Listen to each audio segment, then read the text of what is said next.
welcome everybody to Monday Night Fire Shrike. And maybe for like our recap video, we get a little bit of like Ashura and Lee and the Unannihilated and Dr. Telvono's continuing epic battle with the Heishi Sha. We get like Lee and first Lee and then Ashura retreating up a stone pillar. Lee, of course, just pretty much going up because like did you use like a you have like because you have a climb speed. We see Lee just like up the side of the deal, and then we see Ashira look around, realize she's on the ground without immediate backup, cast a spell, and then go walk up and then go running up the side to join him. And we see this thing blasting a psionic bolt. We see the Unannihilated and Dr. Telvono continuing their fight with Dr. Telvono in the air, firing firing darts at Lee and Ashira, trying to give them an edge, while the Unannihilated dukes it out with another Heishi Sha.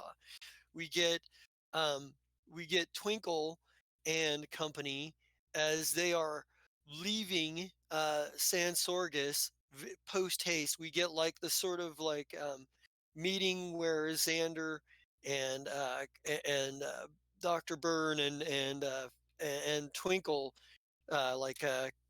are talking, and then we get that radio call of, oh, this is, hey, boss, we've got a problem topside, we've got company. And we see like the the Dro Elf ships of unusual design and Dominion and a Dominion ship sort of like in the background or like flying in over the top, and we get like Twinkle and company making a run for the Tempest with and we get a little bit of Captain Zai and company as they're like on the Ever. We get that moment where um, everybody is sort of around Loyalty Dash Zero, and a call comes in, and we get the conversation between Dr. Arnabrat and Talat and Captain Zai about an experiment get loose. We kind of get that everybody preparing to go down into this broken off section, and we get Vesa, a bit of conversation of Vesa and Nurx talking about about the situation, where they're at, and where they're trying to go, and we see the stellar flare actually come out of drift over Akaton, and we see um, like Vector over the sensors. We see various people like spending the day utilizing the sensors to learn as much information as they can about the planet before going down.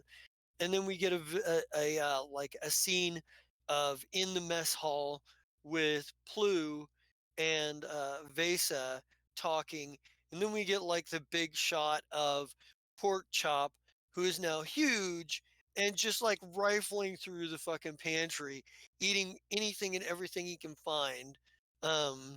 And we get like the moment of I guess we're gonna take him with, and then we get like a little bit more of Twinkle and company back on Marixa Republic, and we get that weird encounter between an unidentified elf and Twinkle, where there's a conversation as they're walking, and we get like the parts of the conversation where he's talking about your good friend, your friend Tomek Frickson is come up missing.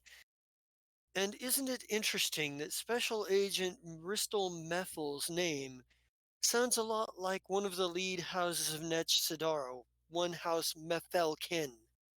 And we get like the and then we get the Fire Shrike logo come back. Actually, we get the last scene we get is Captain Zai Volvetto and his team of hard asses, and just sort of like standing like in a hallway, and all of them firing off like missiles and all kinds of like weapons fire, and we see like a whole explosions and a whole lot of smoke from down the hallway. And as the smoke clears, we see this four-armed snake-like being that's about human sized, maybe about human to to Verthani size, probably around, I don't know, maybe around 7 foot tall, with like feather-like frills coming off the back of its head, just standing there hissing, looking menacingly. And then we get the Fire Shrike logo, and we come back in on that very self same shot of the smoke clearing, and here's this thing standing there, and we get the reaction shot from Captain Zaya and his crew. For his part, and I guess for his part, Hafis Bavros, um, the Noir space minotaur, looks is standing there looking is standing there looking a bit surprised. um, Tix Pit looks very surprised. Uh, I don't, and Rec also, his expression is completely unreadable because one, he's got, instead of two eyes, he's got like a visor-like thing, and two, he's well, he's an SRO, he's a robot. He doesn't, his face doesn't move like that. But his body language does sort of signal that he also is a bit surprised. What is the reaction of Ryan? Like, you just saw, uh, and we're gonna go by one. Like, you just saw um, Burnward fire a missile at this damn thing, and you guys hit it with everything you had from distance. Smoke is clearing, and it's still standing. Um, what is your reaction here? He looks at the creature, then he looks at Burnward and says, 50 credits on who kills him first. That gives us a good opportunity to switch the camera over to Burnward. What's Burnward's reaction to this? Burnward doesn't even look at Ryan. His face kind of furrows into the same expression he gets during any battle, which is like his face is a rock, a really angry rock. And he just kind of spits out of the side of his mouth, make it 100. No. Zai, what's Zai's reaction?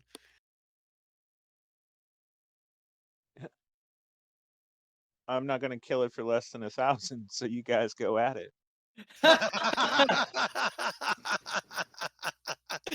Nice. We're at the top of the round here, and Tixpit is first up on the order of initiative. What is Tixpit going to do? He's the first one to be able to react here Right. to with more than words.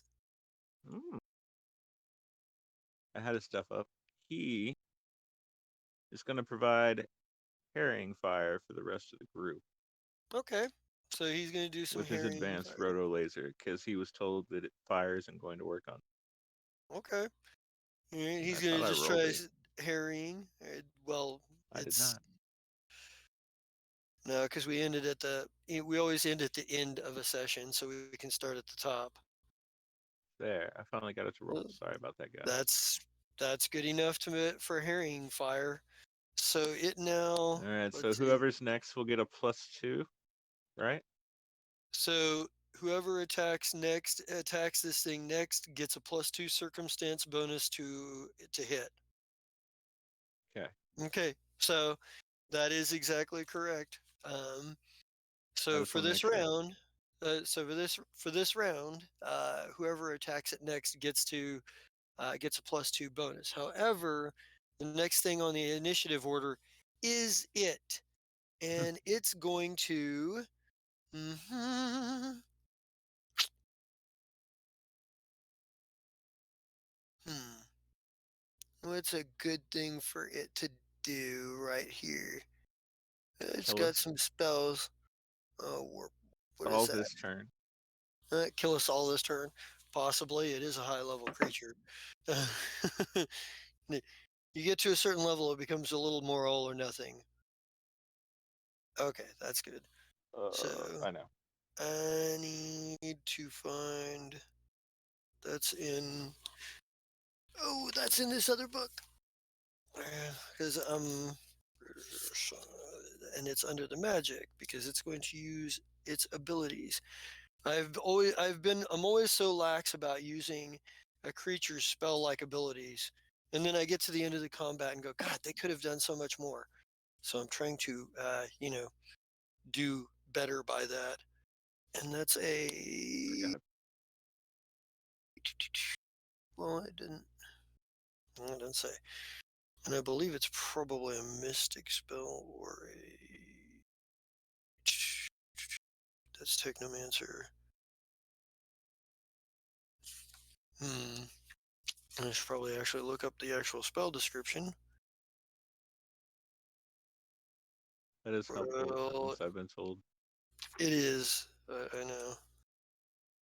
So maybe it's under. I'm here. Hey, there Yay! she is. Sorry, I completely Missed forgot you. what fucking time it was. Oh my gosh. You just hurt my soul. I was Let's at see. Walmart, okay? Now we know why That's you never a forgot good what place. time it was. That's never a good place to be. 20-foot radius around up. So that's not a thing it's going to do yet. Okay. Because it's not close enough for that. What it can do, does it have as Casey, so all right. So what it's going to do is it's going to let's see. Hold on, let's do this the easier way. So it can go up to about there if it's on 30. Does it have EAC initiative? Senses, perception. Oh, 40, okay. There, so it can end up there. So it's going to move up. And does it have anything for range? Play Chloe. Oh no. Other than its spells. But it can move and cast a spell, so or use a spell like ability. Just not the one I was initially thinking. Oh, good. Instead,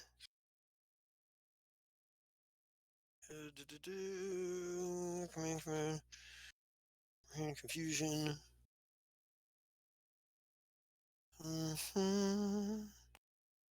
All creatures. Oh, and you're within range for that. And it's a 15-foot radius, so it can do that. It's going to all creatures in the area. So everybody, give me a will save. Everybody give me a will save for everybody. Me too? Yes, sir.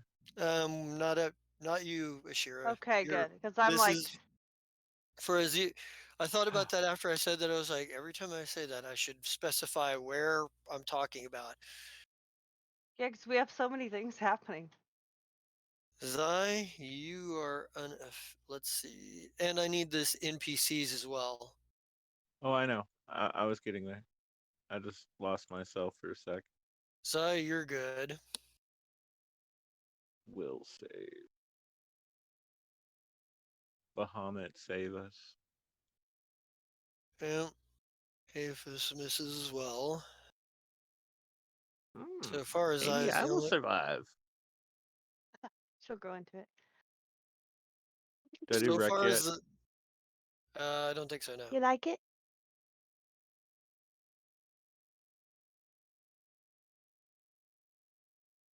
Six pit, wreck, Aphis.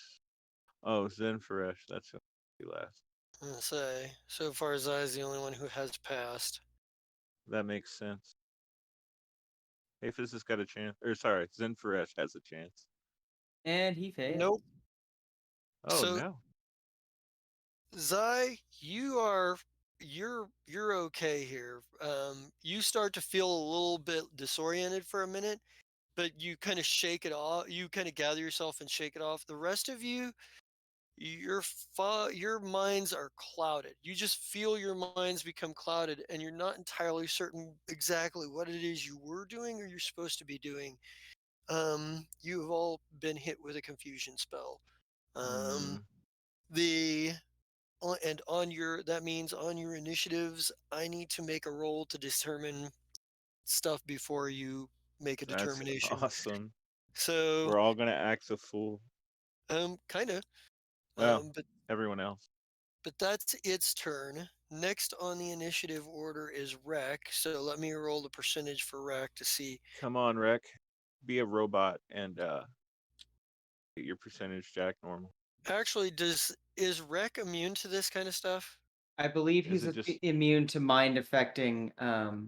Double check his stats. okay? Rec's immunities are not listed on his character sheet. They are not. At Well, least not let's look up. there. Hang Let's on, let me look. look under his special abilities. Yeah, it should be under special abilities. That's where I normally put that stuff.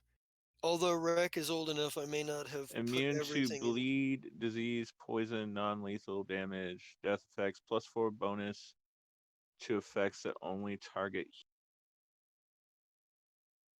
That's it. Okay, so no, he's affected. So Yeah. let's roll the 1d100 here and see how this goes for Rec. 48. So 48. Rec can do nothing but babble incoherently. Beep So, boop beep beep boop beep boop boop. That's so about right. yeah, It's a so dialect I don't know, Rec. yeah, he Rec can let's see. Next on the initiative order is Zai, who can Holy crap! actually act normal. This is round 2, right? Yes. Okay, so I'm still in graviton mode, and I'm just going to shoot it in the face again because that was with my.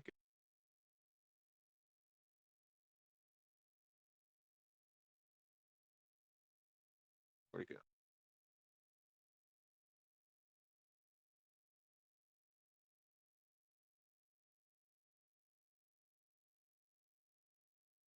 Sorry, guys, having issues. There, I hit it. Yeah, you did. You actually hit it. However, it is immune to critical hits, I believe. And I'm okay with that. Otherwise, I'd make it bleed for 1d6. No, it's not immune to critical hits. Oh, well, let me roll this 1d6 for you, sir. It's the other creature, the ones that they're fighting, that are Aw. immune to critical hits. So that's 34, 35, so it's immune to the You bleed. need my reroll spell for Oh, it that. is the muted bleed? Okay. Yeah, that No, would have been nice. no, well, amorphous. Let me see, what does that say? Amorphous, that's unfettered. Protean, fettered, warp wave. It didn't say anything about that. Hey, Okay. Codex, you really need to like get a crit with your shiny cannon because you're the only one that hasn't got a crit with yours yet. Which cannon? What? Your big ass shotgun that you have. Vesa Oh. got a crit with hers, and I just got a crit with mine. No. Well, I don't know if I want to be that close. I almost died. I know. Again. But if you Okay. have to be close, shoot him in the face. With the Again, unannihilator Again, let her yeah. have her shotgun? let me see. I need. I Okay. doubt it. I mean, if I was here in an evil universe, then I would definitely have taken away the guns of the Queen of Storms. Except then for again- this is evil Nahir, and he's not a soldier. Afraid. He's fucking a vanguard. So she still got her guns. That's what we wanted to know. Well, I think at the point where they realized they were under attack, they would have been like, "Yeah, you should probably have guns." Oh, okay. So yes, you have your shotgun. But I'm not here. No. No, you're in a completely different fight. Yeah. So, In a different dimension. amorphous. Oh, okay. So it doesn't take double damage from critical hits. Okay. But does it still take bleed damage from critical hits? It can take the bleed damage, but it cannot do it. But it's not going to take the Okay, extra well, damage is good 39. news, boys. It's gonna bleed, just not very fast. All right, so that would be That was 39. So 40 should be 30. So that'd be 130. Okay, so oops. Yeah, you hit it and it starts to leak some kind of weird juice that seems to change shape and color and consistency as it, you know, you drops from scared me for a second, sir. I was like, oh crap, he didn't tell us it was a symbiont. the next on the list is Burnward, Ryan, and Hafis. So Burnward, Ryan, who do you want me to roll for you? Who's gonna go first so I know who I'm rolling for first? Go for it, Mike. All right. So let's see what happens with Ryan here, or with With Burnward. Burnward, yeah. Oops.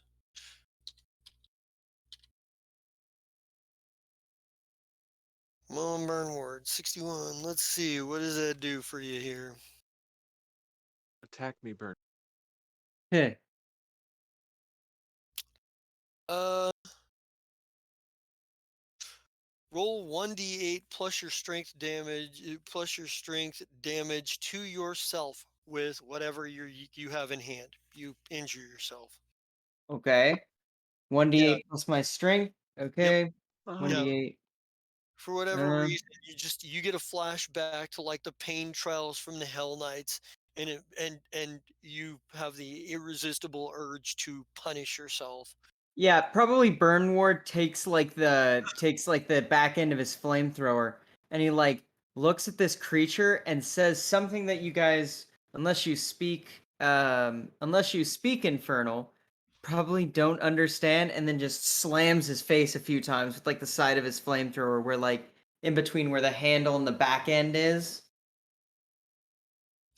Yes. Damn. All right. Oh. Ryan, let's see how you fare. 79. Ooh. Ryan, you attack the nearest creature, which is going to be Hafis. So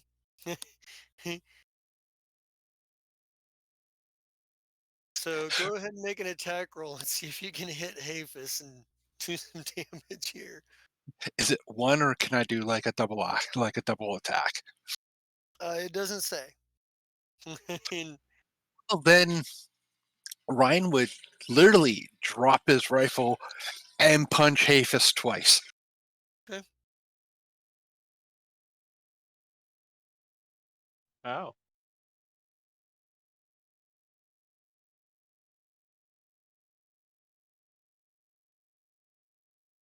25 enough to hit Hafis's KAC. It hits exactly. All right. Well, Hafis takes 24 points of damage. Okay. And another 25. So Hafis takes 49 damage total.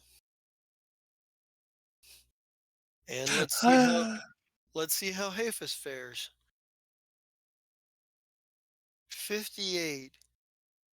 Hafis is going to attack himself and deal 1d8 plus his strength damage with what with his whatever he's got in hand. So 1d8 plus 7.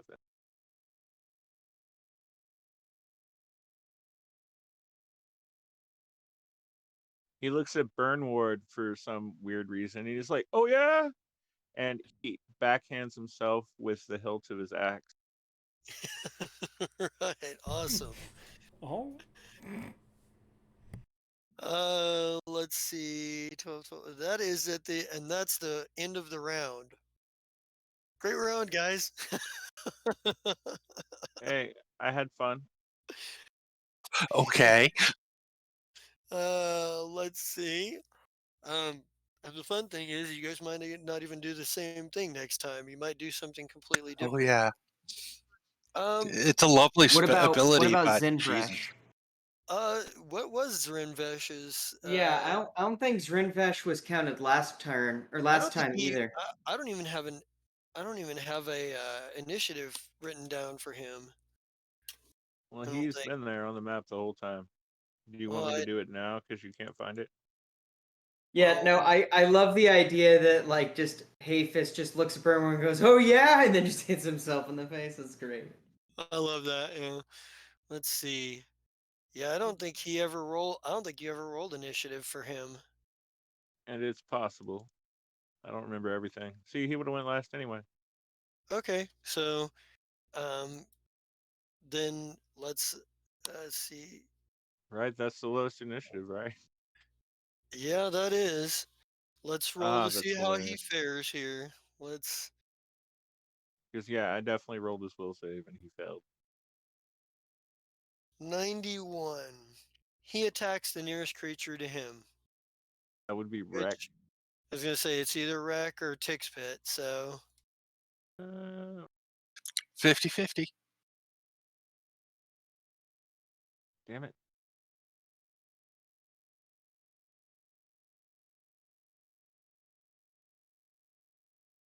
So he turns, fires.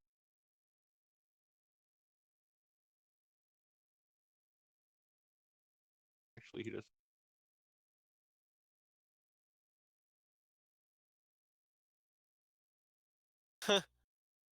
somehow I don't think that hits either Tix Pit or Wreck. Good. Good. Good. All right. And we'll go Oh wow. back to, and we'll go back to the top of the round real quick.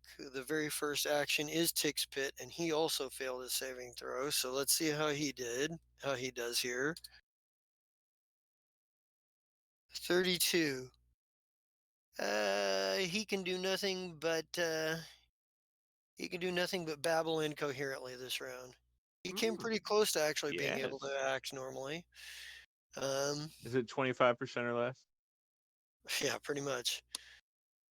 Which takes it to the Protean, who, let's see, what the ruler see. Can he make it that far? Oh, he can make it that far. He'll make it there. So, what he'll do is he's going to move forward, and he's got a few attacks. Bite or claw or tail. What's he going to do? Well, he's going to try to claw. And he's going to try to claw at, let's see. On a 1 to 3, it's Burn Ward. On a 4 to 6, it's Ryan.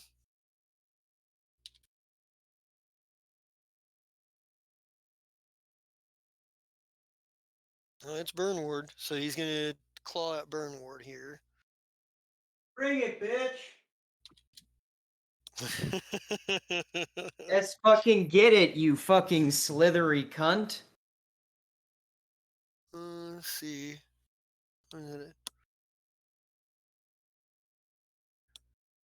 Oops. Let's. No typey well. Huh. All right. Does a 32 hit your KAC? E or K? Nope, doesn't K hit me. misses. You're lucky. Yeah, he probably glances off of the energy shield that's on my on my thing. You know, like you see like a white ripple of light as it just like pew kind of makes almost like a lightsaber connection sound. Yeah, we see it charge it move forward and slashes at Burnward, and so we see sparks fly off of it. What color force field is it? White. White. So we see like white sparks flying off of it. Let's see. Hell yeah. You actually get to try to attack it on the start of your next turn because it attacked you. Hell yeah. All right. Just making sure I understand the spell description. It attacked, and the next, and now we got to see how Rec does for the round.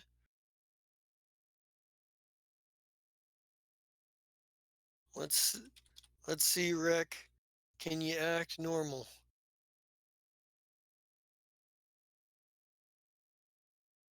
Ooh, Rec gets to act normally this round. Oh shit. Nice. So Well. Rec, you at least for the time being, Rec comes to his senses and realizes this is somehow wrong. Hafis and Ryan shouldn't be trying to figure out who can punch Hafis more harder. You know, Yeah. that's that's not what you came down here to do. You could have done that on the ship. Hmm. Does a 29 hit it? 29 to its EAC hits exactly. Yay. Big chunks of ice smash into its face. And it doesn't have resistances to ice, so it will take the damage. So nice. So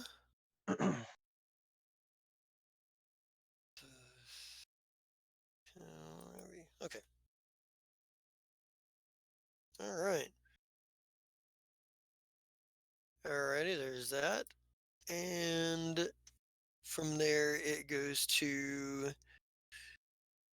Ryan, Hafis, and Burnward. Who wants their roll? Well, Burnward, you actually get to attack the thing in front of you, so we'll let you go first. Yes. So, Wait, did we just skip me? No, we didn't. Oh, yeah, we Okay, did just making actually. sure. Sorry, Zai first. Ha! Ha Zai, ha. So because the Zai DC is 22 for the crush. 22. Fortitude save, I'm sorry. Let's see, unfettered. Difficult terrain cannot be this will be bored. helpful. Grappled, pin, reposition, shrimp, begins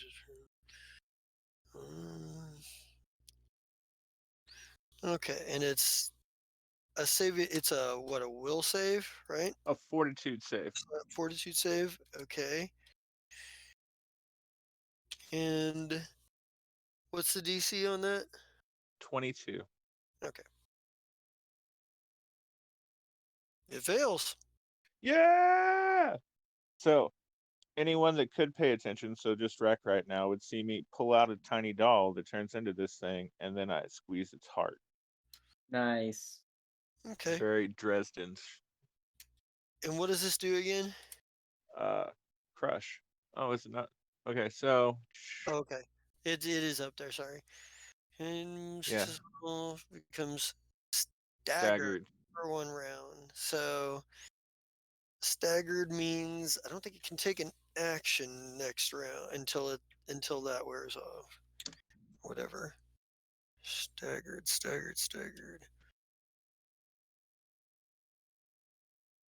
One would think I would know this off the top of my head, but I don't.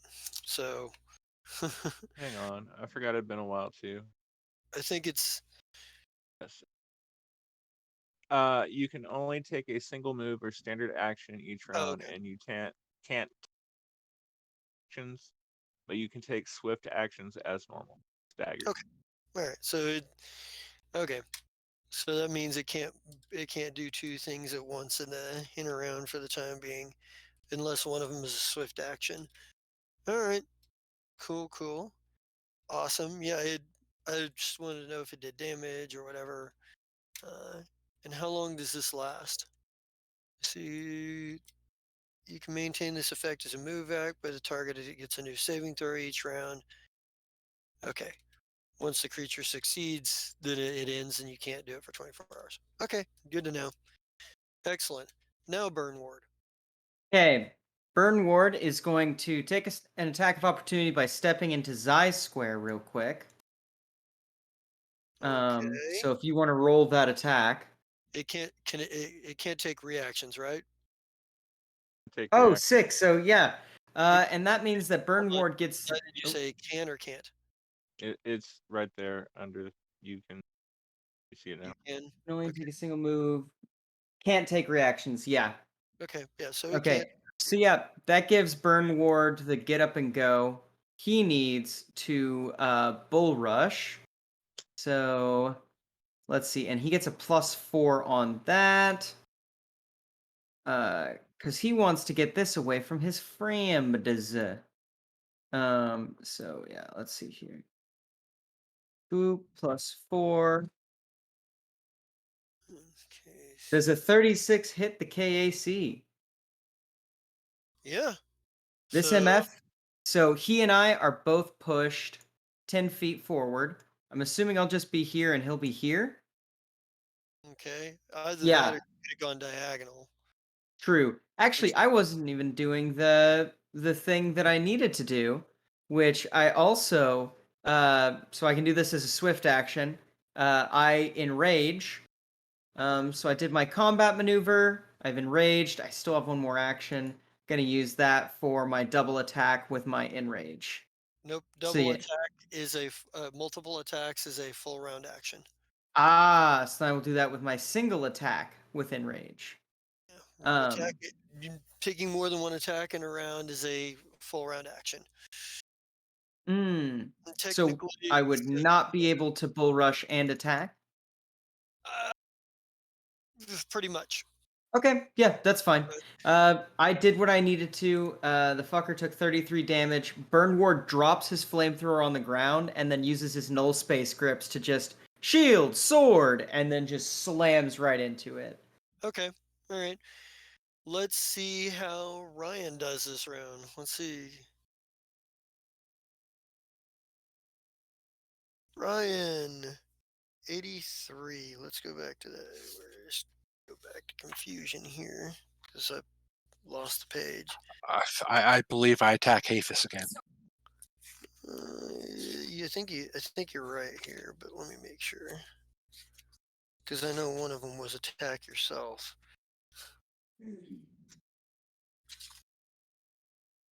Damn it! I have too many pages open and I'm not. Okay. Yep. Attack nearest creature.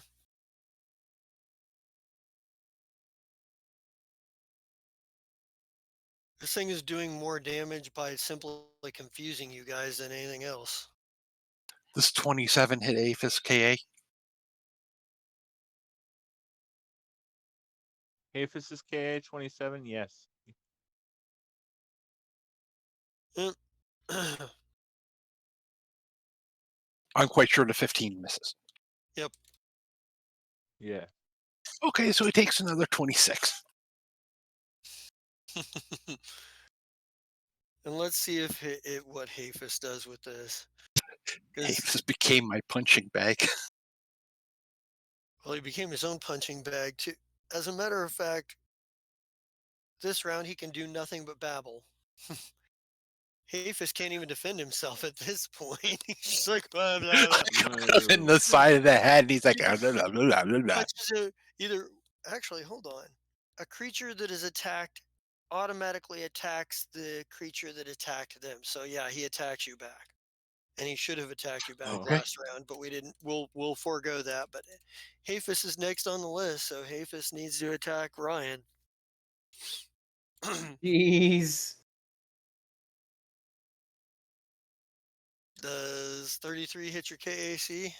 You just tied it.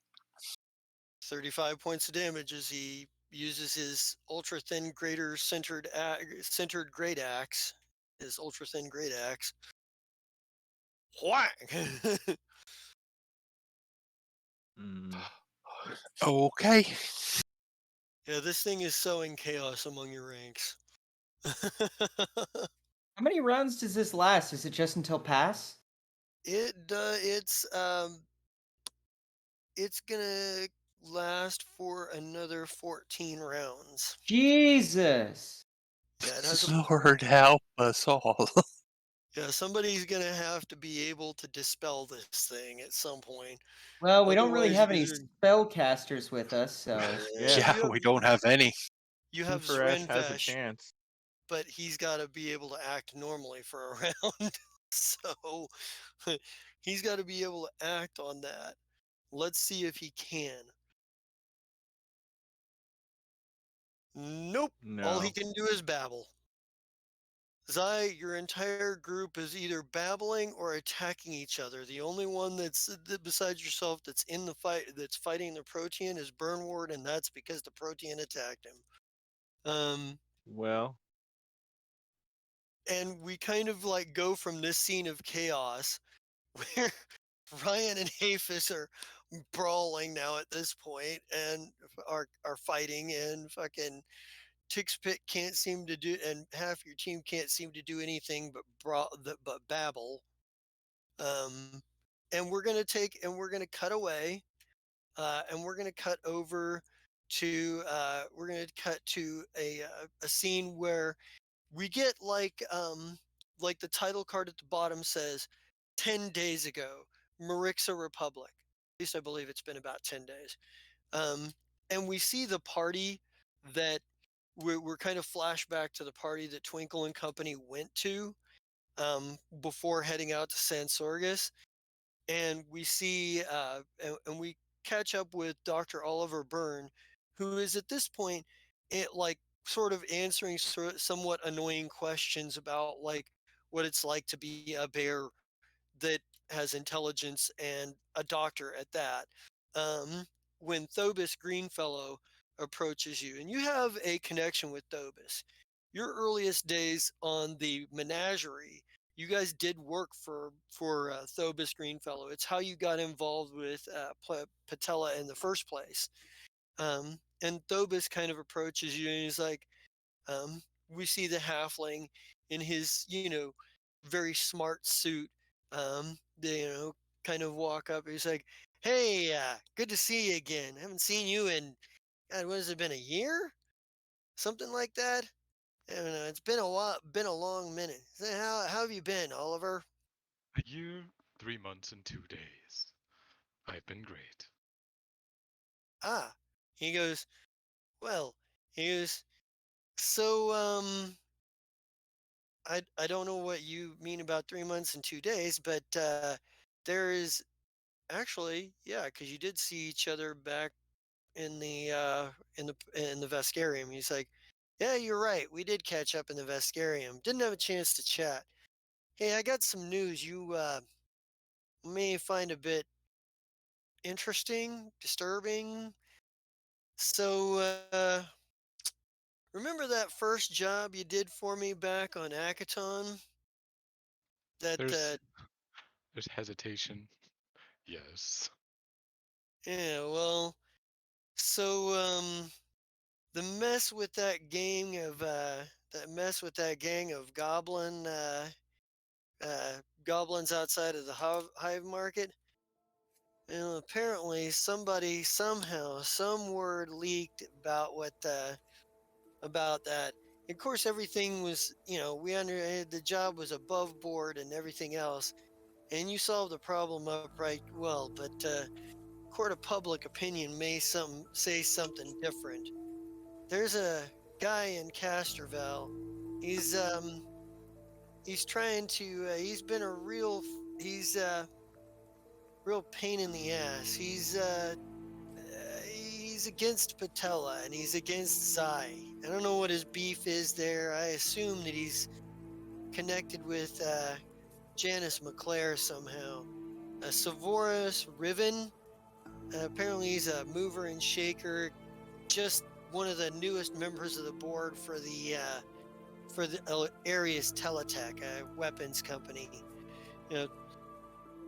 So he's spinning the story that your actions there were excessive force, and because I hired you for the job, he's trying to use that to delegitimize Captain Volvetto's claim to Patella and pretty much every other legal case I've got going on right now. I figured you may want to know, next time you're in Pact Worlds, they may serve you some sort of subpoena to testify. Or defending ourselves against attack. Interesting. Well, the way they see it, you were supposed to be bringing in a guy. You were supposed to be bringing a guy in that was that was wanted for stealing a shipment. Now, you proved that that wasn't the guy that stole it, that it was actually the goblins, but they're going to obscure that fact and they're going to call it mercenary vigilante justice. That's going to be the tack they're going to take. They're going to claim that it should have been reported to the authorities, potentially the Pact World even, and it should have been handled by full law enforcement officers. They're gonna call into question. I did rush through some licenses for bounty hunting work for you guys to sort of cover the angle on that a long time ago. They're gonna put that to question as well. You can, if you're served a subpoena and have to testify, they're probably going to ask you questions like, how many bounty hunting jobs did you actually take? Were you actually, they're going to ask you the details of the bounty hunting license. When was it issued? Where was it issued? Who was the person who issued it? They're going to ask questions about, they're going to try to catch you in a lie, is what they're going to do. So, you may want to, next time you go to the Pact Worlds, make sure you're prepared for the legal fallout.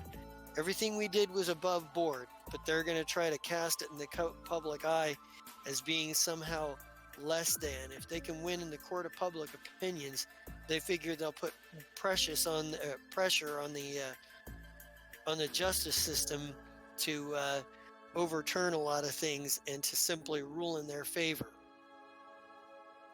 I understand. Why don't you send me everything you have on, well, what you've created for us in the potential court case?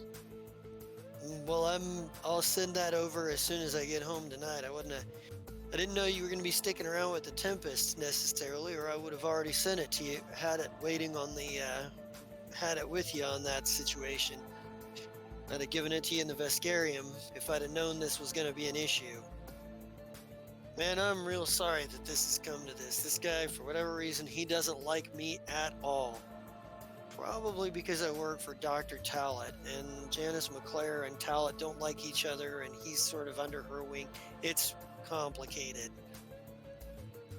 They won't know what they're in for when they deal with me.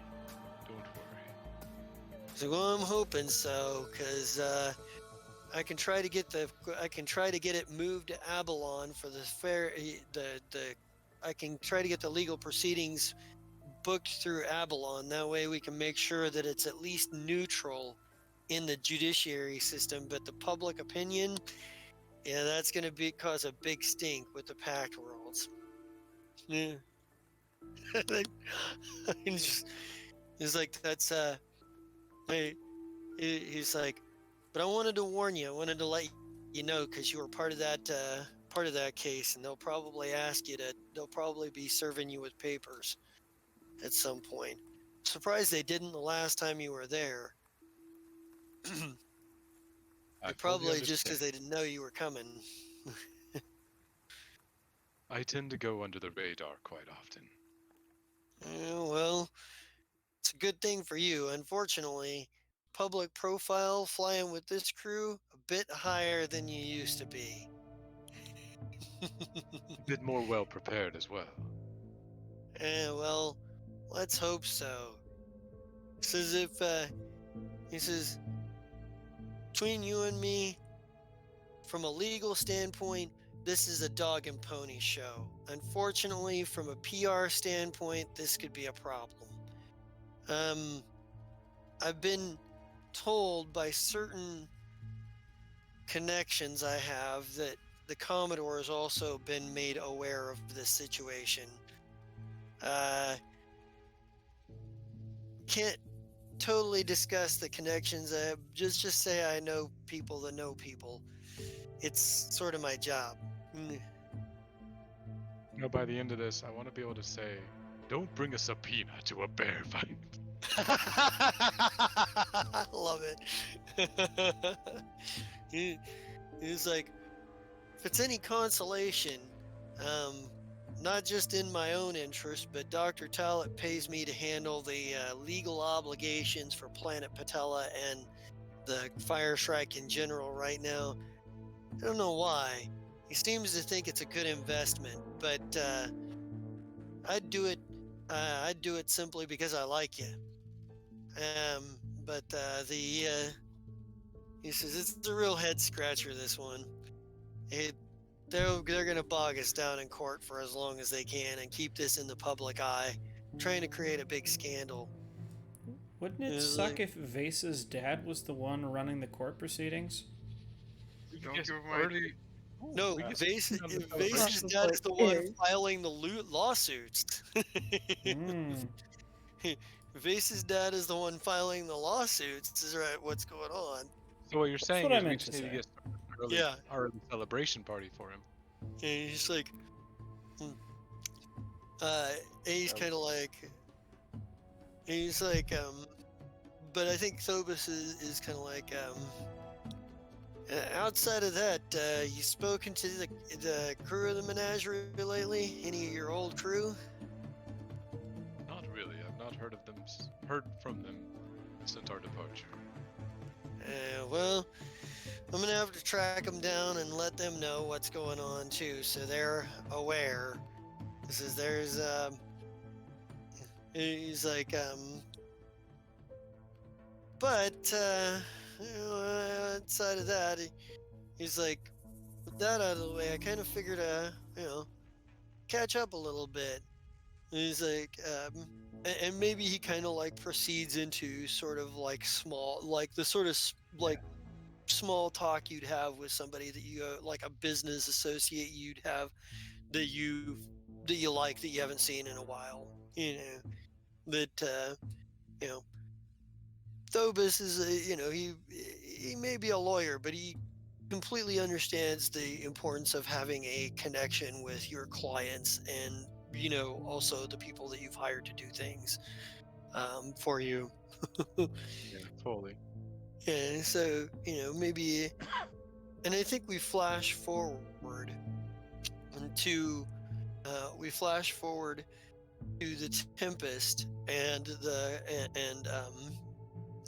Twinkle. Actually, Twinkle, you haven't actually made it back to the Tempest at this point.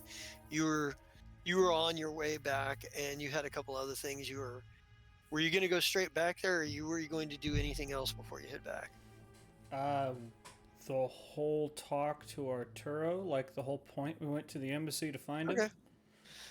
So you're going to go to the Adamant Navigator and catch up with Arturo. Okay.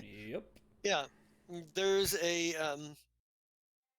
it takes a minute. Like you get there and it looks like they're in full preparation to leave. Like the ground crews are finishing their job.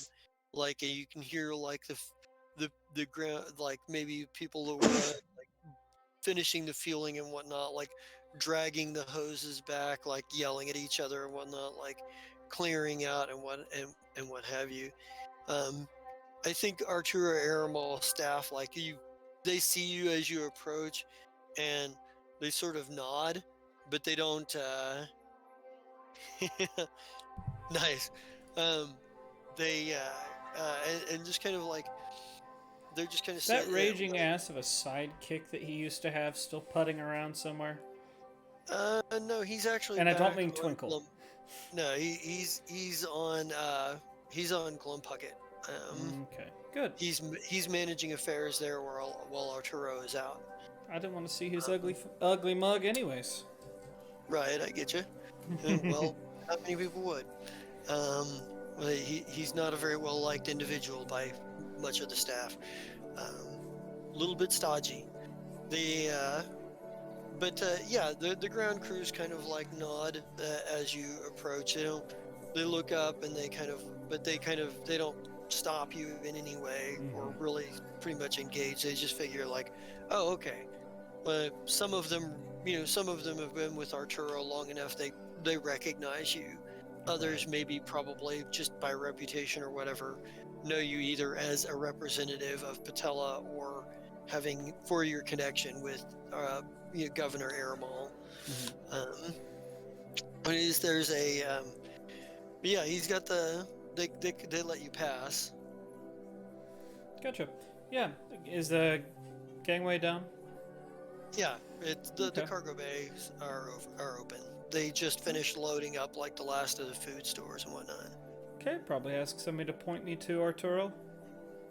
Yeah, there's maybe a ground crew that's like, he's probably on the bridge right now, prepping for departure.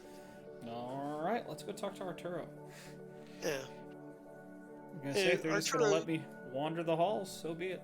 Yeah, and you see a few of Arturo's security personnel, and as you kind of go through, but they all seem to like they look and they like most of them seem to recognize you. There's like maybe one guy that's like, "Hey, this is authorized personnel only," but the guy next to him is like puts a hand on his shoulder and it's like, "No, no, no."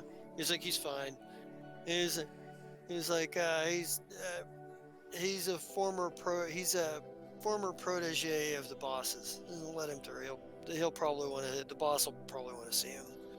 And there's a and then maybe there's a like you hear the conversation as you're walking away, like, and he's also a dignitary.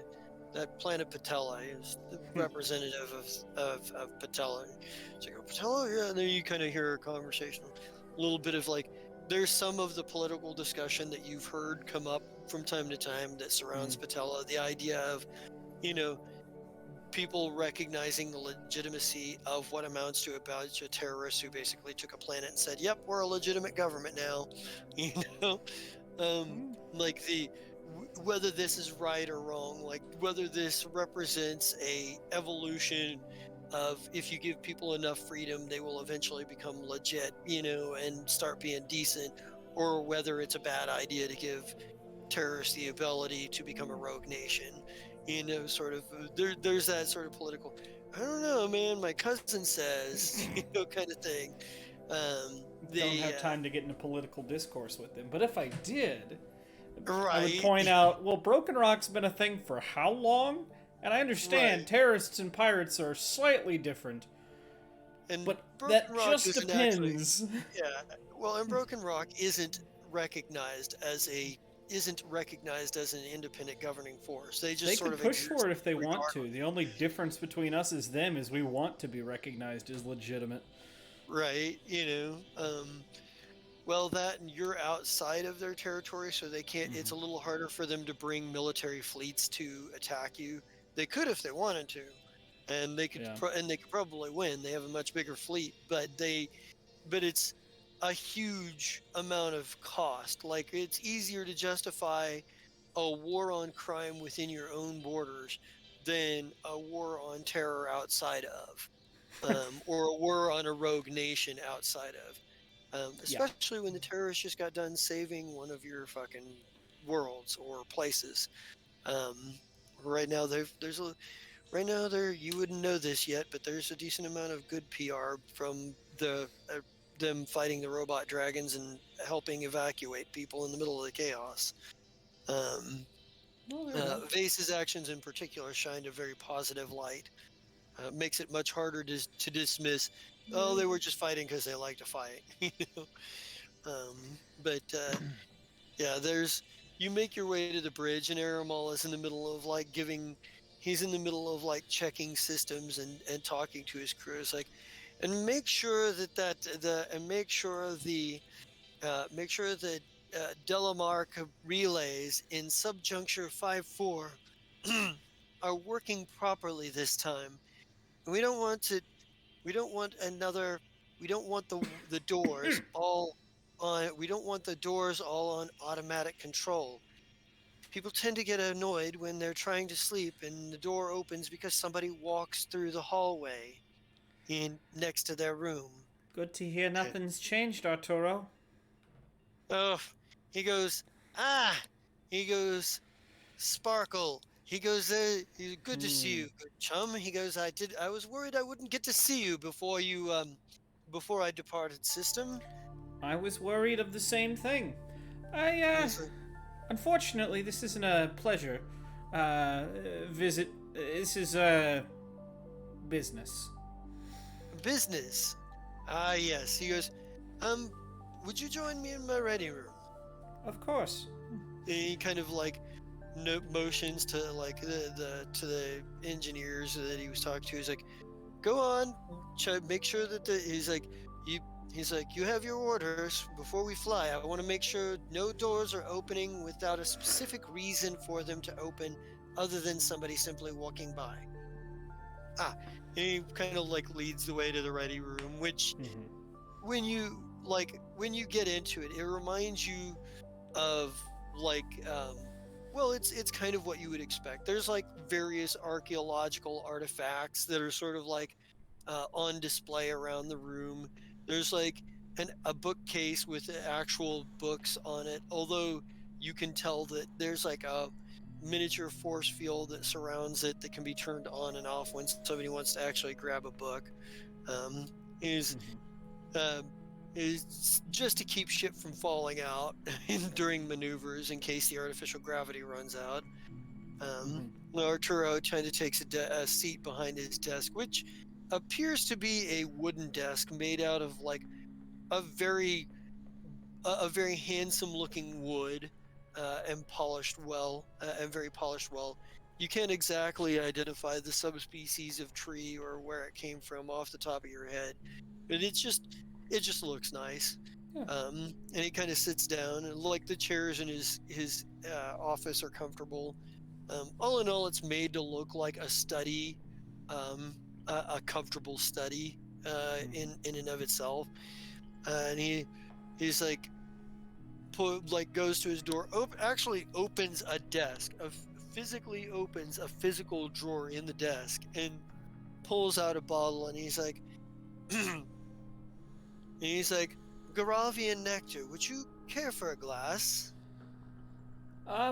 Unfortunately, I think I'm going to have to pass. I believe we're going to be shipping out not much after you, and so it's going to be a busy night.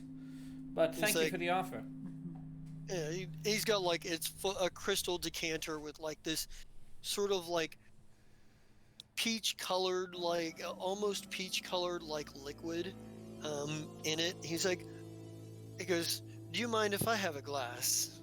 Not at all.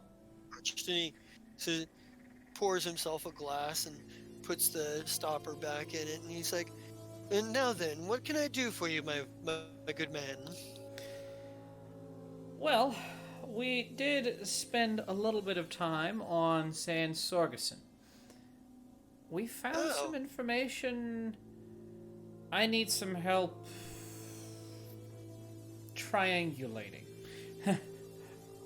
Triangulating? Well, it's one piece of a set of coordinates. And that sounds like to triangulate with. But a little birdie told me that you work with some people that might have more information than I do. He just gives a broad smile and he goes, and what sort of people might those be? Does he have the pen on? Yeah, it's like it's not like open like it was when he like bid you goodbye the first time. It's sort of like you can see it just peeking out from below his collar. And the name of that group was, I forget. He never said. But the music box did. Ah, yes, the Heraldus Guild. Okay, Yeah, gotcha. your He said, yeah. index, Kind of copy. waves a hand toward his chest. Why, the Heraldus Guild, of course. And he kind of chuckles and he goes, well then, it's a little bit sooner than than anyone had necessarily warned me of, but you are much quicker to catch on. But then again, time is a bit funny that way. He goes, Yeah. Go ahead. the Heraldus Guild. So how much have you heard? So how much have you... I keep forgetting using like the voice for a different character. So how much have you heard? I completely forgot what the annoying little music box told me. I never ask it to tell me this information. It's always timely, it's just unprompted. Yeah, so what the index told you was that the Heraldus Guild was an organization that studied ancient histories and studied that had spent its entire existence studying the great ancient histories and ancient mysteries and great ancient artifacts of like, well, pretty much all times. Gotcha. They're like um, they have knowledge that that a lot of other people wouldn't have, because they have a lot more connection to their knowledge than others do. You're not entirely certain how, but it's the index suggested that the gap to lose didn't cause them to lose mysteries. It caused them to go looking for them. Um, because it caused them to go looking for them, and in some cases they just held on to knowledge they already had, Right. that But- other people wouldn't have been able to. He would probably sum it up as, well, some people say they're relic hunters. I say they're more than that. And he kind They of are goes, interested in a very specific brand of mystery. Go ahead. yeah, no, okay, go ahead. I'm let you go for a minute. Very specific brand of mystery. Things involving, oh, it's not always lost tech, but it's always secrets in that realm. For example, one piece of coordinates that leads to, well, what we have been led to believe is a very powerful artifact, and another piece of.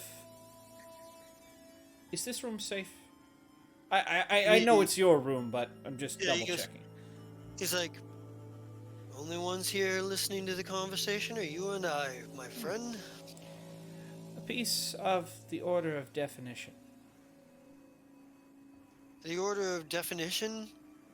Correct. Are you referencing the code of definition and the order of. Oh, you're right. Yep, that's what he meant to say. Yep. And he goes, it says the order of definition. Well, then surely you're aware that there is an entire order that will be devoted to keeping you from finding that information. Oh, of course. I think we met them. Very briefly. As in, we were planet side and they were Atmo. Yes, well, there are a number of organizations that are after the code of definition. There are the Disciples of Dissolution, the Order of Definition, and the Heraldus Guild all have various interests in this. Ours is purely academic. I'm not entirely course. certain what the order of definition is up to. They seem to be more intent on keeping those secrets secret. We've run into their agents many times over the course of history, and they tend to be very good at erasing all traces of mysteries that we're on the hunt for. Specifically anything having to do with the code or the Volatelesh, sometimes called the Vatalesh or the Valatesh. As for the Order of Dissolution, well, they seem interested in discovering the code, but they seem less interested in academics and less interested in protection, more interested in some sort of selfish or deeds. The rumors have them connected with we've heard rumors that they're connected with the Dominion of the Black, but nothing we've been able to substantiate, just simply a lot of strong coincidences and conjecture. There are a few agents whose testimonials have come under question who claim such, but personally I'm of the opinion that they could also be very well connected with the Blood Accretion, the fanatics connected to the cult of the Devourer. We haven't Now- been able to draw strong evidence either way. Now remind me, one of those. So there were two different sets of ships. One we had determined was Dominion of the Black, and then the other one was kind of undetermined. It was We a drow suspected shell. it was was a- right. It We was a drow suspected ship Nedge of Zadar. unfamiliar design. Yeah, we were Right. suspecting Nedge Zadara. Well, Yeah. I can clear up the Dominion for you. For whatever reason, they were there. I'm pretty sure they were there for us. We were lucky to get out of there when we did. Oh, and probably Nedge Zadar. Speaking of which, have you seen our favorite Sorry, not Meffelkin. That's not very nice to assume. But our favorite Meffel around here recently. Come to think of it, he was inspecting a case not long. He was inspecting some cases not long ago. Some ships from Nedge Sidara. I believe he may be back at the task force headquarters. He said something about he had a few leads that connected Nedge Sidara to a couple of assassinations recently. Some poison or another. He said your Dr. Byrne helped him identify the poison. Well, As a unfortunately, matter of fact. yes. Unfortunately, I believe that trail has led him back to Tomic. Because Tomic has gone missing. That's not a good thing. That's not good news. No. So, I was going to politely ask Agent Ristel, if he could help us point the way towards him. And then we'd be on our way. He goes, I wish I had more time to be able to aid in the investigation. Oh, not at all. He says, I can't help you much with Tomic Frickson, although the people he's connected with probably already know. I'm sure there's something. If you're on the case, and I'm sure the Paper Leaf Tea Trading Company won't take kindly to their agents going missing, then hopefully any aid I could render would be simply just overkill. I can do you one bit of aid, though. Although I'm not certain I can call it aid, there are a number of agents for the Heraldus Guild that you may find out there in places you may not necessarily expect. They'll help you on your quest when and where they can. Unfortunately, I can only think of one or two that might know anything about coordinates having to do with the code. Allow me to do a bit of research, and I'll get back with you on that. If in the meantime, if you come across agents of the Heraldus Guild, tell them who you are, and they will aid you in your journey to the best of their ability. That's reassuring. He says, and he kind of said, and there's give me a sense motive check here real quick. I knew this was coming. I'm sorry, Arturo, but I may have to kill you someday.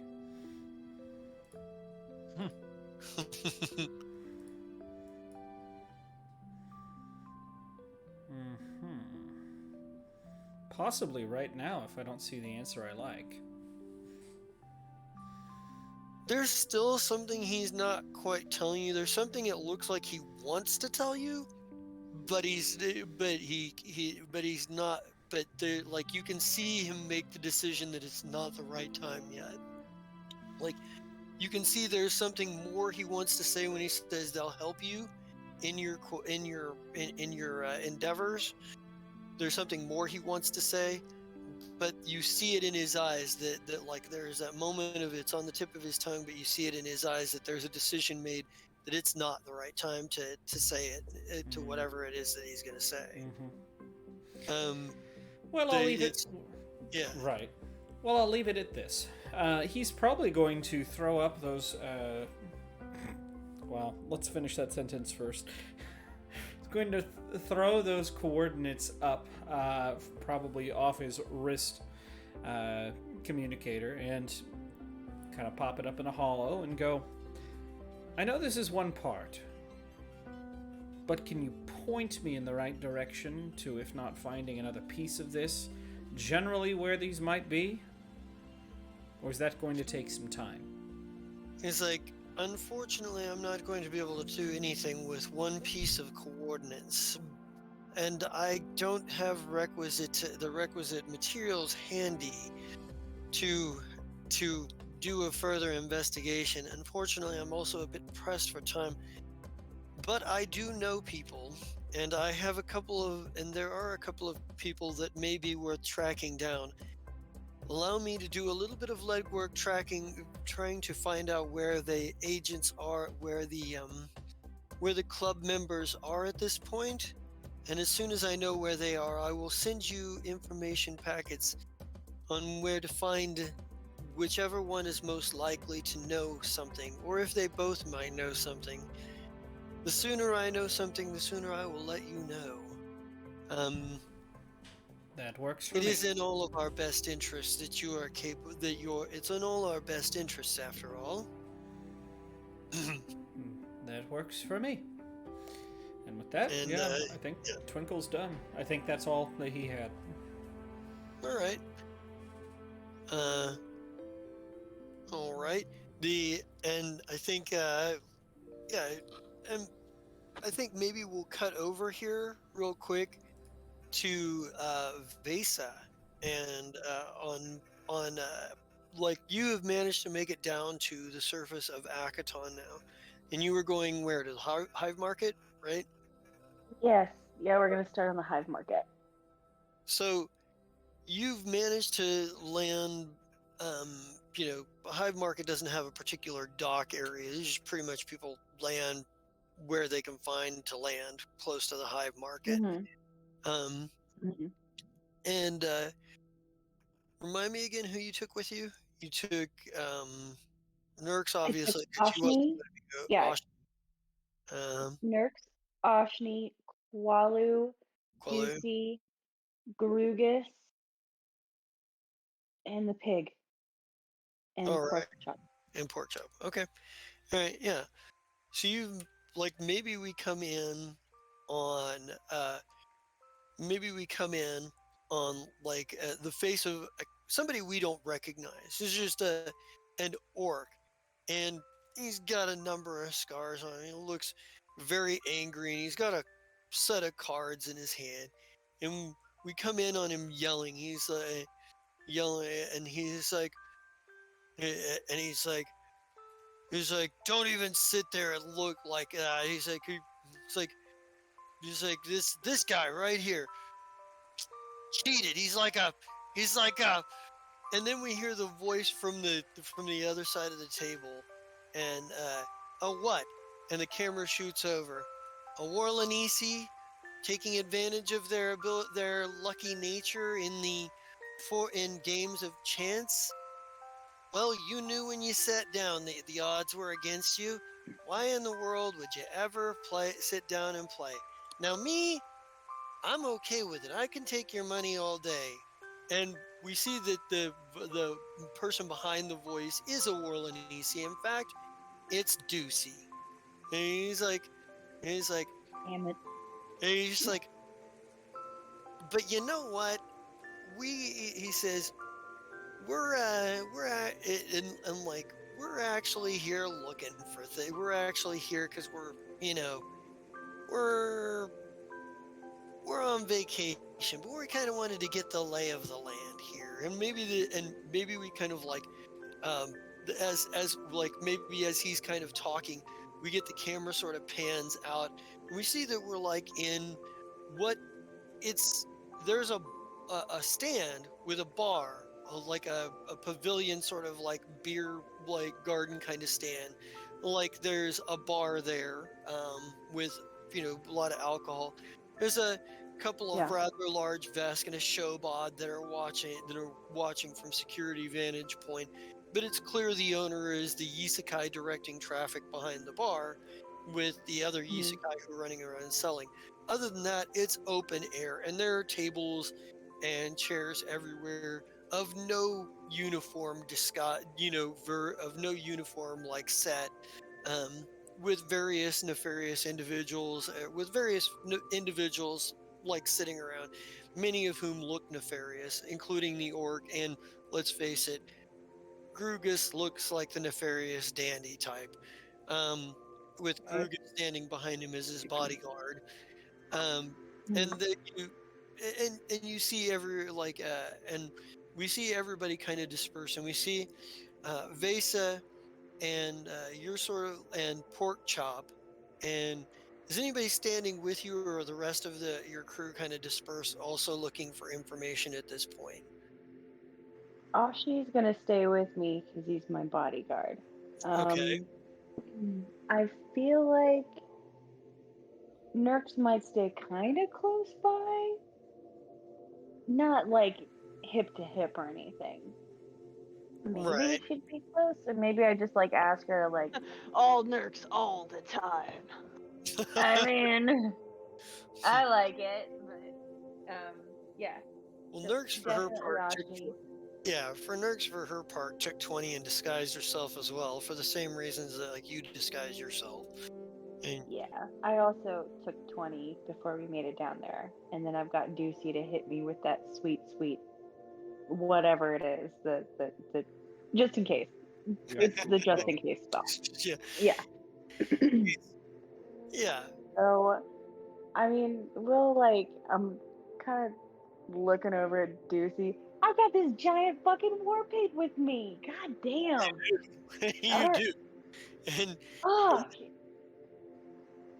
yeah, and for the moment, yeah, he's looking around curiously, like, what the fuck is all of this?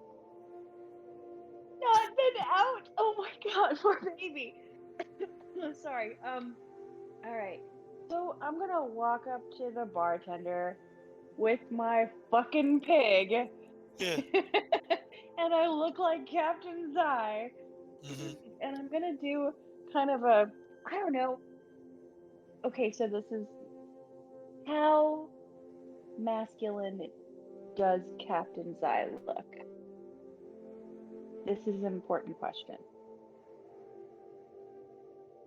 Trying to think of a reference. Chris.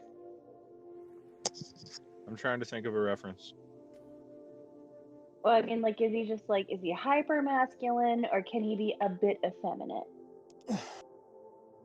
Kasathan stand. Captain's eye this whole time. Yeah. Hey, what? But no, as far as it goes, I was gonna say 7% body fat. Okay. Yeah. But other than that, I mean, Zai has proven time and time again he does know how to color coordinate and dress, and he has been a woman on at least 3 separate occasions. So okay. go for it. So I'm not gonna Don't worry know too this much Zai. about being like super manly. I'm just gonna kind of like gruff up my voice a little bit and be like, "Hey, hi, we're kind of new here, and we're kind of curious if you know where we can get some parts for our ship. Also, can I get a drink and maybe some for the pig?" So give me essentially this at this point this will be a bluff check here, because you're kind of Okay. you're sort of like doing the setup work to pass yourself off as just another, Joe. You're trying to pass yourself off as essentially another Joe that's kind of trying to like make their way in the universe. You're Yeah. like, Yeah. we're just Okay. looking for parts. We're not doing anything. So give me a bluff. All And right. I get to roll my expertise with that too. Yes, you do. 6 plus 2. So 31. Yeah. So I think he kind of looks at you. I think the bartender looks at you and goes, "Yeah." He goes, "I hear it all the time. I'm new. I'm new." He goes, "Look, I don't care if you're new or not." He's like, "But for the sake of purposes, you're exactly who you're purporting to be." He goes, ship parts. There's a number of places to go looking around for. He goes, there's a list of junkyards if you're looking for relatively cheap. Otherwise, you're probably going to want to have to go through one of the syndicates if you anything that's like higher tech or more quality. higher quality. I can give you a couple of names here and there. He goes, but Yeah, that'd be great. he was like, he goes, but it sounds like there's more to your question than the initial question. And like, he looks over, and he looks over to and he slides his tip jar over just a little bit closer to where you're at. What's Yeah. an acceptable amount to tip a person? Like All right. 18% So or you're trying to get, a contact out of this. I go like 150. all right, so I'll drop 150 in And the drop tip jar. 150s. Yeah, he Yeah. goes.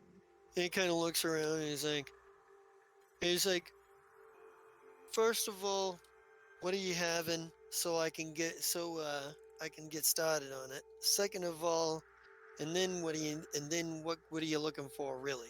Hmm. Neat. I would like an apple teeny and He just doesn't even and bat an eye. That's a yeah. grape apple teeny. A grape apple teeny? Yes, I would like a grape apple teeny, and I'm looking for a Kasathan. Yeah, well, Goes by the name Nahir. here, No. never heard of him. He goes, but there are, if you're gonna go looking for Kasathans around here, these parts, around in the Pact Worlds, this is the best place to do it. You ain't gonna find them in many more places outside of Akaton. Not since the Yeah, Adari was we're blown up. yeah, real shit show. He goes, what's your interest in the Kasathans? They're in this Kasathan. He goes, Look there's, at me. there's, I am a Kasathan. I didn't well, say that. yeah, well, yeah, of course. He's like, he goes, what are you looking, was this Nahir like a cousin or a brother, or is he somebody that, that, you know, mostly Kasathans we get nowadays are either straight out of Kasath or from here.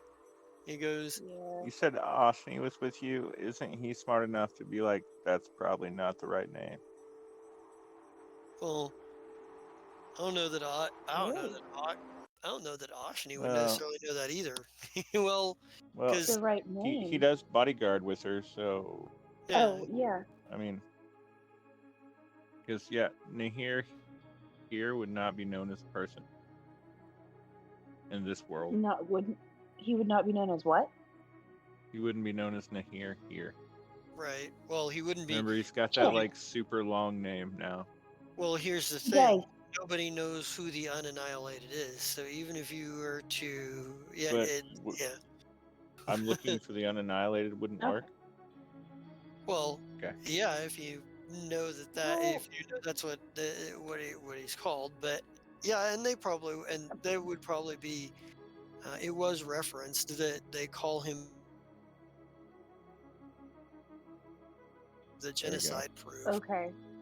Well, I after he asks that, I'll be like, he's just an old compatriot from another life. He also goes by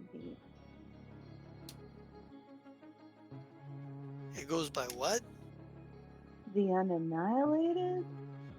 And he goes, That the one who cannot be killed. I mean, he's super pimp. he's Super like, pimp. he goes, you looking for that guy, huh? He goes, Yeah. yeah. He goes, nobody goes looking for the unannihilated. And not really.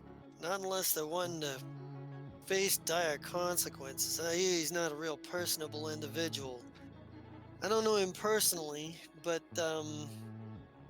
rumors have it that the resistance has had some contact with him. It's the only people he's known to really have much association with. I mean, I'm sure there's one or two. I mean, that you got to get his information from somewhere, but the he went we understand that a Dr. Telvono travels with him. He goes, and that guy, well, he's bad news too. He's got a great reputation now, but yeah. He goes, the What unannihilated. did he do? He's like, well, Dr. Telvono, you ain't heard? And Dr. Telvono, he used to work for he used to work for the Queen of Venom. He high-end genetic and biological experiments. He's a madman. It a lot of real hardcore research that left a lot of bodies in the wake. You know what I mean? Like discovery. They have a saying about discovery and you know sacrifice. But this guy, from what I understand in his past, he took it to a whole new level. People say he's turned over a new leaf, that he helps people now, goes in, cures the sick, but I wouldn't know much about that. He goes, last I heard, not somebody. He goes, and as for the unannihilated, I can understand why you'd want to have a guy like that on your side. He goes, but I don't know him personally. My suggestion is if you're looking for him, you find Dr. Telvono or you find the Resistance, you got a chance of finding him. He Jeff, goes, do you think the Resistance might have any parts for ships? yeah, well, I don't know how they get their supplies, and I try to stay as far from the Resistance as possible. The last thing I want to do is draw the attention of the Queens, not the ones that are established, and not the ones that are trying to take the moniker. None of those people, yeah, they're all a different breed of mean, if you know what I mean. I mean, we all do what we gotta do. We all hurt who we gotta hurt to make a living, but they're a bit excessive. Total bitches. Especially this group that are trying to come up that are trying to come up represented and take the title of Queen, or in one case, King of Storms. I'd look How out did for it him. get so bad? How did they even come to power? Let's pretend like I've been living under a rock because my family's really poor. This is the first time I'm out on my own, so I really don't know a whole lot. Yeah, well, because you got to be a real rube not to know the story here to know this much. But Enlighten me. when we all don't, none of us really know how they came to be. None of us know how they came to be captains. Nobody really knows that story. That's anybody who knew that story is long dead at this point. I'm pretty sure that's on purpose. The what is known is that at some point they decided they'd had enough of the packed worlds and their government. Not sure why. Some say there was a personal beef involved. Some say it had to do with the anti-piracy laws that had been passed recently. We don't know.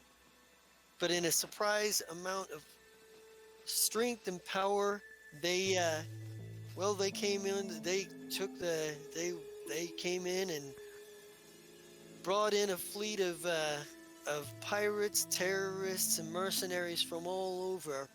I mean, not just all over the Pact Worlds, but they got them out of Ascarium, the Merixa Republic, parts unknown out in the vast and near space. I don't know where they. Some say they got some from Perluria.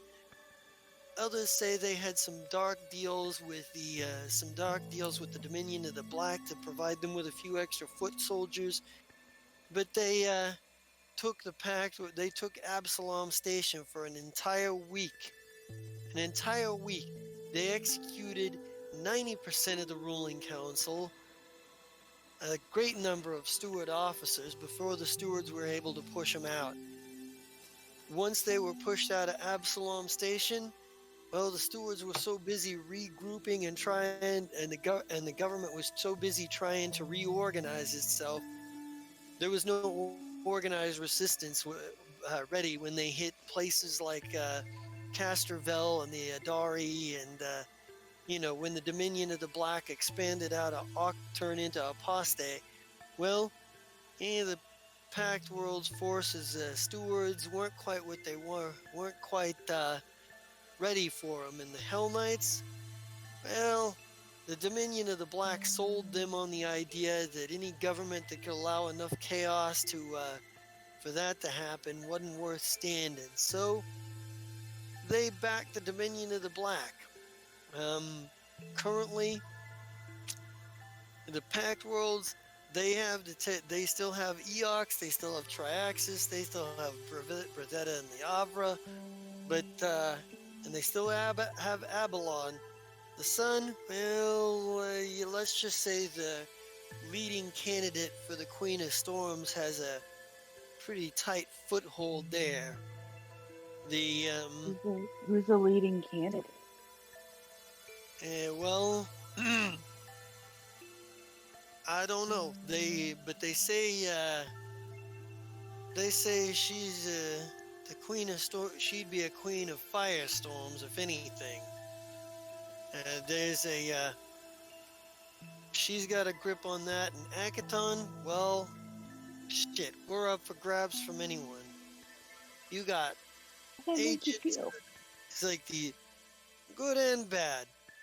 It's better than it was under the Queen of Chaos, because you never know who was going to get executed for looking the wrong way, talking the wrong way to the wrong person, or just simply as an example for not letting the Queen of Chaos have a bad hair day. Yeah. But it's Have a you whole different seen her? What? Have you seen the Queen of Chaos? The original one, yeah. She was an elf. Didn't look much like the other elves either. Didn't much like anyone really. Okay. Kind of antisocial. Even her top lieutenants had to live in a certain amount of caution and paranoia that they were going to get executed. This is the leading candidate was one of her for Queen of Storms was supposed to be one of her lieutenants, I guess. Yeah, one of her top lieutenants, and sort of trying to take the reins of her remaining forces, more successful than most people would like. But you got the resistance here. You got Queen of various people trying to be the new Queen or King of Chaos. They got the not Chaos Storms. Sorry, get my queens mixed up for whatever reason. The Queen of Chaos is said to make her landfall here sometimes. The Queen of Fury would love to take control of this place. So would the Queen of Venom. They got agents here. The Steroids got agents here. You better believe that there's probably a Hell Knight contingent with an eye on an invasion here. All in all, a lot of people coming through is good for my line of work. A lot of foot traffic. I Yeah. figure I make my money, and when the whole thing falls to shit, I leave planet post haste. As long as there's this sort of no one controls it kind of detente thing going on here, I'm making good money. The moment that changes, the balance of power shifts. Yeah, guys like me will start looking for our next opportunity, if you know what I mean. I do, very much. You've been incredibly helpful, and I'm gonna drop another 50 into his tip jar, and Yep. I trust that you can also be discreet. He goes, as discreet as I can be. He goes, but, for that kind of money, you got at least 24 hours before I'm willing to sell any kind of information having to do with you. That's assuming anyone's willing to buy it. I And he goes, mean, technically we're nobody. I just don't want to get heat on us because we're asking questions. I He's like- mean, he goes, yeah. look, He goes, look, I understand. You're a nobody. Everybody's a nobody until somebody wants to know something about them. He goes, hey, he goes, I understand you want to keep your Face, business quiet. He says, I understand you want to tip keep your him business again. private, your business quiet. He's like, yeah. Oh, He's like, how much for Tip 48 him. hours? he's like, he says, he kind of looks around and he says, well, I tell you what, you keep your friend that came in there over here from starting a fight over there at the cannons and black holes table, then you got your 48.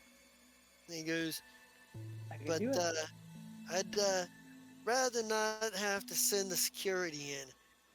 He looks over at the show body, goes, that one there, not so great about minding the collateral damage when it comes to replacing chairs, benches, and tables. Kind of, and glassware. Kind of expensive after a while. Rather not send them in if I ain't got to. Understood. Thank you for your time. Thank you for your info. Thank you for the drink. It is pretty tasty. We're gonna go now. Yeah. And I'm And he, gonna walk over to Deucey. I'm gonna tap him on the shoulder and lean down and be like, get the fuck up, we're leaving. he's just like, he's like, and like the orc stands up and he's like, oh, you ain't getting out of here that fast. Your little friend there just fleeced me. He's cheating. I could see You're it. absolutely right. That was He's- fucking ridiculous. And I'm gonna make Deucey empty all of his fucking earnings back on the fucking table. Like, give him back his money.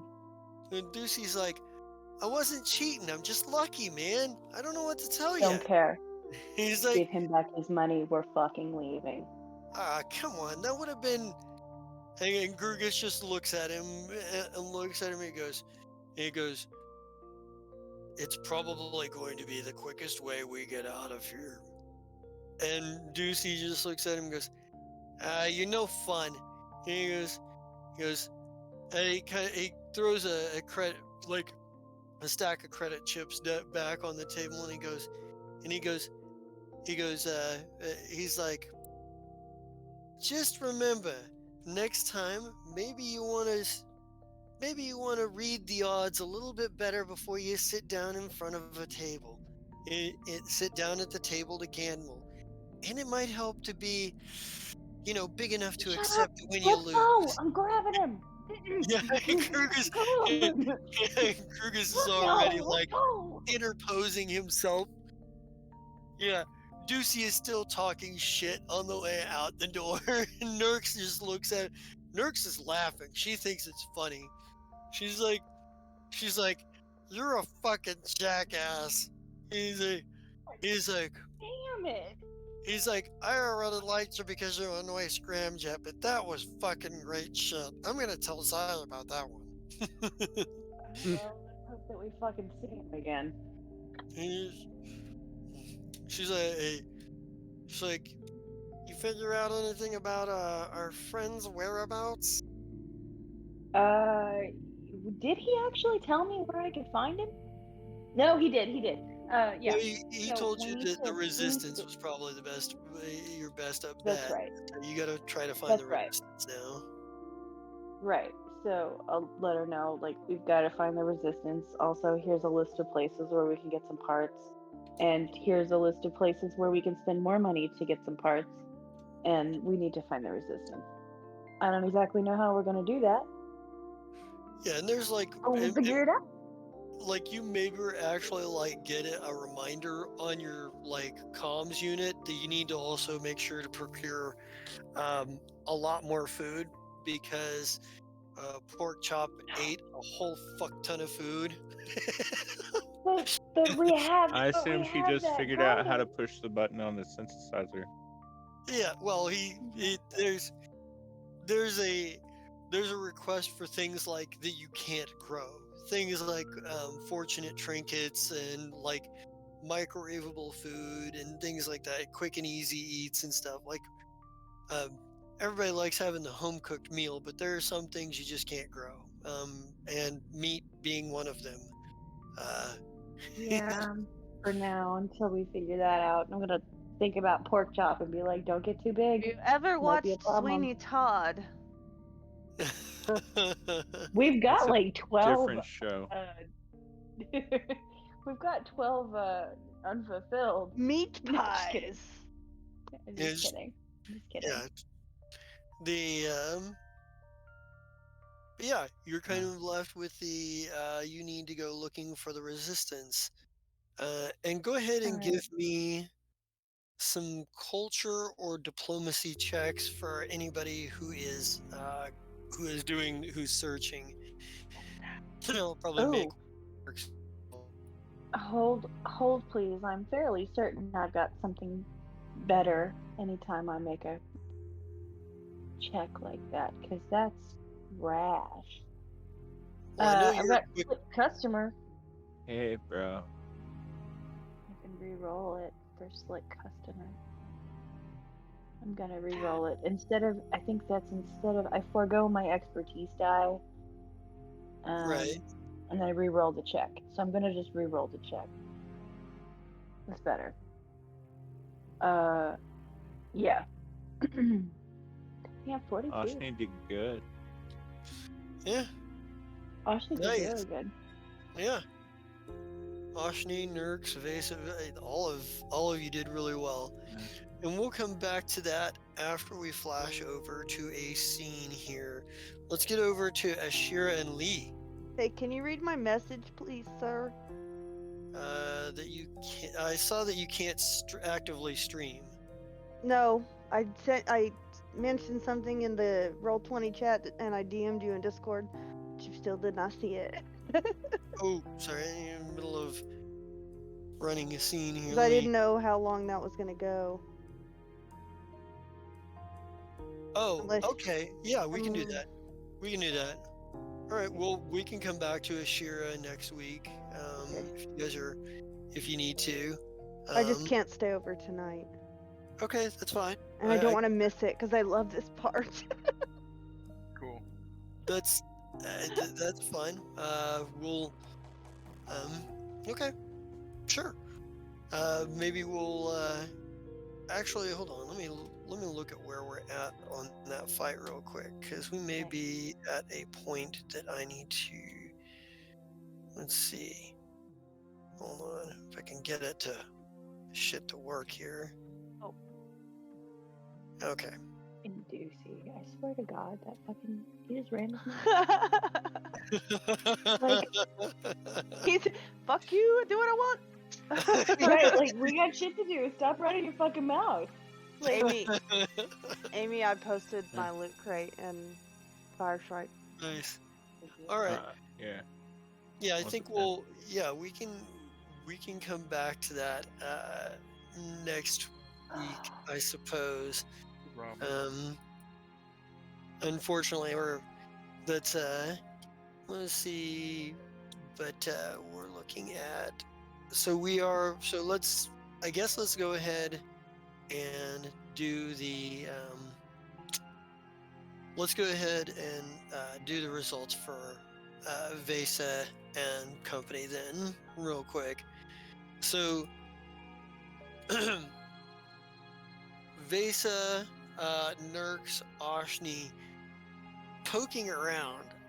At some point, you guys realize that you're not going to be able to get a meeting on equal or equivalent terms. You pretty much have to get noticed, and it's one of those situations where like no one's talking, but you notice enough going around you to know that the agents of the that people have noticed you asking around, and people who look like they likely could be involved with the resistance. In some of the places they're like, oh, resistance people hang out here. Like as you're walking away, there are people who have conversations that look like they only started because you happen to have been there asking questions. And you get the impression that you're going to have to just wait for them to make contact, and it's a matter of just going to all of their regular hideouts and waiting until somebody is ready to say hi. And you Okay. finally Hi. and you finally get a moment where like you are like on a part of town that ostensibly the resistance seems to have a great deal more influence over, and make a, let's see, you have a number of people with you that have pretty good. There is you see a group of you're walking sort of down like one of the, and it's not like this is a city where there's buildings and streets and whatnot. It's a hive market. There's tents thrown up everywhere, a riot of activity. There's, isekai with strange large strange desert animals pulling carts here and there, mixed up with the odd motor vehicle, running back and forth here and there. In various, and there's no real traffic laws in all of this. You see a few arguments from people, oh, get out of my way. No, you get out of my way. I need to be over there. You need to be over here. And I need to be over here, blah, blah, blah. A lot of, Yeah. but it's all that kind of thing where, you see a couple of fights where people actually dust it up over there. But there's a lot more arguments where people just like insult each other. And there are a lot of people whose hands are quick to go to a gun or a knife. But just as much as that happens, there's a lot of people who, there's a tension in the air where it's that there's about to be a fight feel, but it's that deal where everybody is cautious about whether or not they should be the one to start the fight, because it might expose them to some greater fight that they're not, that may be over the corner, that if I fight this guy, I'm leaving myself open to that guy over there kind of thing. Yeah. If I try to kill this person, that other person will try to kill me while I'm trying to do the job there, or steal my shit while I'm trying to kill this other person. They might steal my cart while I'm trying to kill this other guy. But you see a group of like kids, isekai children. There's a couple of goblin children with them. For the record, Nurx is disguised as a goblin male at this point, and she's got her hair pulled back into a ponytail and is wearing like a do-rag, that kind of thing. Instead of wearing her pigtails and fucking crazy shit. But there's you guys are kind of like, and as they scatter, you get the impression that you're surrounded, and you realize you are surrounded as a number of they're not all one species either. There's a great number of there's like a couple of Vesk, there's a few Patra, there's one or two Kasathans, there's several Isekai, a few goblins, and whatnot that take up and put and have guns up. And I need to find where I set that list at. I have a list here that I need. And I can't, god damn it. Me dropping things. I know it's one of those nights where. Do you need the list of people that can do it? I actually kind of do, because it tells me who's allied with who in this universe. It's kind of important. Just like you don't have to pretend that everything's been everybody's cool. Everybody's cool. It's fine. Like I bought it. Drinks. Hey, I know. I should have had this ready. I thought it was setting where it wasn't setting. And it was not setting where I thought it was setting. So I kind of have to do a quick check around to find it. Make sure I have everything. See, this is the problem with doing prep work, is you have to keep track of your prep work after the point of doing it. And that's a little less direct forward. Alright, well, I know a couple of names, so we're probably okay. I'll rediscover that in a minute, I'm sure. Oh, there it is. Nope, that's not it. That's You completely... rediscovered it now. Nope, not quite. But standing, but it's a really, really weird situation because standing across from you, like most of these people you do not recognize, but there is one that you do recognize, and that would be Whistle Fizz. The Whistle Fizz. the gnome mechanic the gnome mechanic that is currently on the Fire Shrike in a completely different universe. This is not your Yeah. Whistle Fizz, obviously, for many reasons. One, because you know where your Whistle Fizz is, and two, because this Whistle Fizz does not look like the perpetually happy guy that you know the Whistle Fizz you know to be. He looks he looks a lot angrier and a lot more, somehow a bit more intimidating. And he has a gun trained on it. He's got his gun trained on you, like most of his crew. And he goes, and who the fuck are you? And why Hi, are you? Whistle Fizz. He goes, he just kind of looks at you. He goes, what do you eat? And he's like, again, who the fuck are you? And why are you Probably asking so don't many know me. questions? Out and say I'm a it very proud. curious cat. Hi, I'm Captain Zai. Nice to meet you, Captain Zai. Now, why the fuck are you asking about the Resistance? Mostly pretty curious about the Resistance. I wouldn't mind maybe joining the Resistance. I Let me, just want to know what you cool cats are all about. You let me, seem re- angry. let me rephrase the question. Who do you work for? You work for that new Nobody. queen, the Queen of Fury, the new Queen of Storms. You work for the Stewards. You work for the Queen of Venom. Who do you work for? Nobody. Nobody. Nobody. Nobody. None of those people seem Nobody fun. works for nobody in this universe. Yeah, I well, don't work for any of them. yeah, we'll see about that. Diplomacy. If you'll Hold, be please. so, he's like, if you'll be Yeah. so kind as to surrender your weapons and come with us, we can avoid an unnecessarily bloody, violent, and unnecessarily overly bloody and overly violent situation here. Can I have them back when we're done? Yeah, we'll see. That depends on No, who I you are like. and who you work for. I just let them work for anybody. We don't work for anybody. We work for Hey. me. Me. I'm a nobody. I have a I'm- ship. That's it. I'm me. Yeah. I'm Captain Zai. We all work for me. First of all, I don't believe you, and second of all, I'm not even the one that you're gonna have to convince. Whistlefizz, why are you so mad?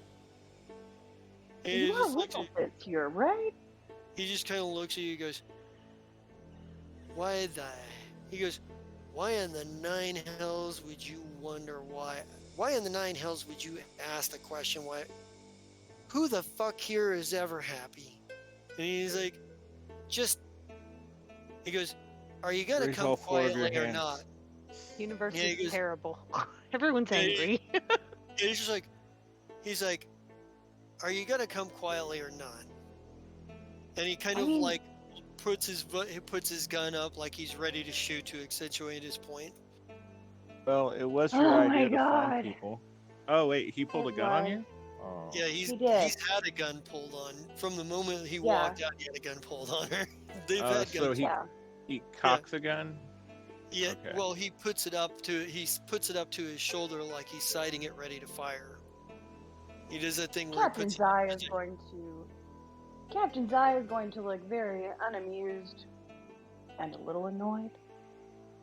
And just be I'd like, overly annoyed. oh yeah, like it's And you you're- can obviously I've got so much resting bitch face happening right now because it's like I just want to talk. I don't want to fight. I just want to talk. I'm not even reaching for a weapon because I don't want to fucking fight. And I'm gonna roll another diplomacy because I feel like he should fucking know that I'm not reaching for a goddamn motherfucking weapon. Oh, I gotta put a space there. Hold on. Tell Yay. me that 44 makes him calm his goddamn tits. He's like, Just a little. he's like, all right, I tell you what, since you don't want to hand me your weapons yourself, put your hands in the air, and one of my guys will collect your weapons, and we'll see where we stand after you talk to the boss. Who's your boss? Goes, I can't tell you that just yet. But you can point a gun at my face? For Yeah. fun? Yeah, it's kind of funny how that works. Oh my god. I'm gonna look over at Nerds and be like, you know how mad Zai would be if we fucking killed Whistlefizz in this, Nerks just kind of looks at him and goes, all right.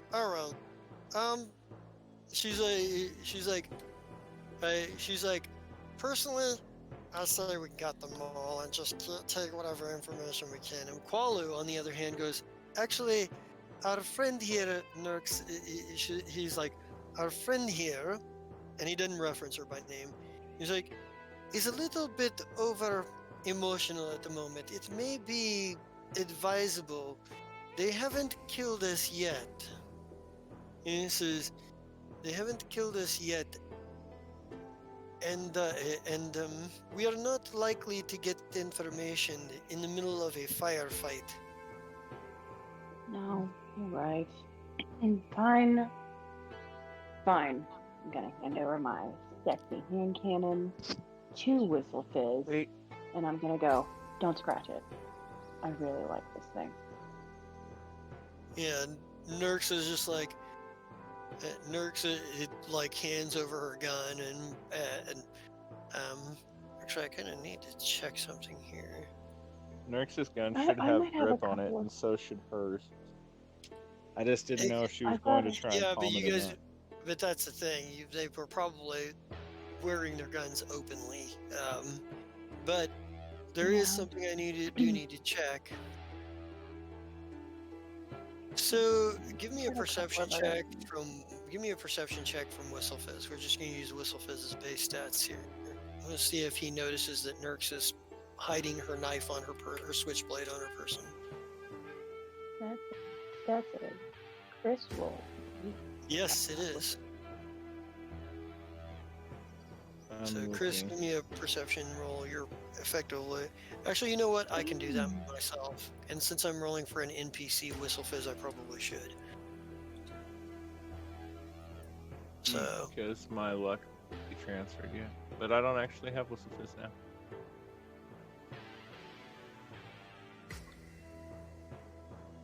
ooh, just barely. He barely misses noticing it. Like the rest of the goons, like there's a moment where where Whistlefizz looks at Nerx, kind of stares her down, and she's just smiling at him as her goon like takes her gun and kind of pats her down. And there's a moment where like the goon, for his part, his foot soldier basically is just like yeah, she's clean, and Whistlefizz looks at her suspiciously and goes, I don't know. Seems clean. Watch her though.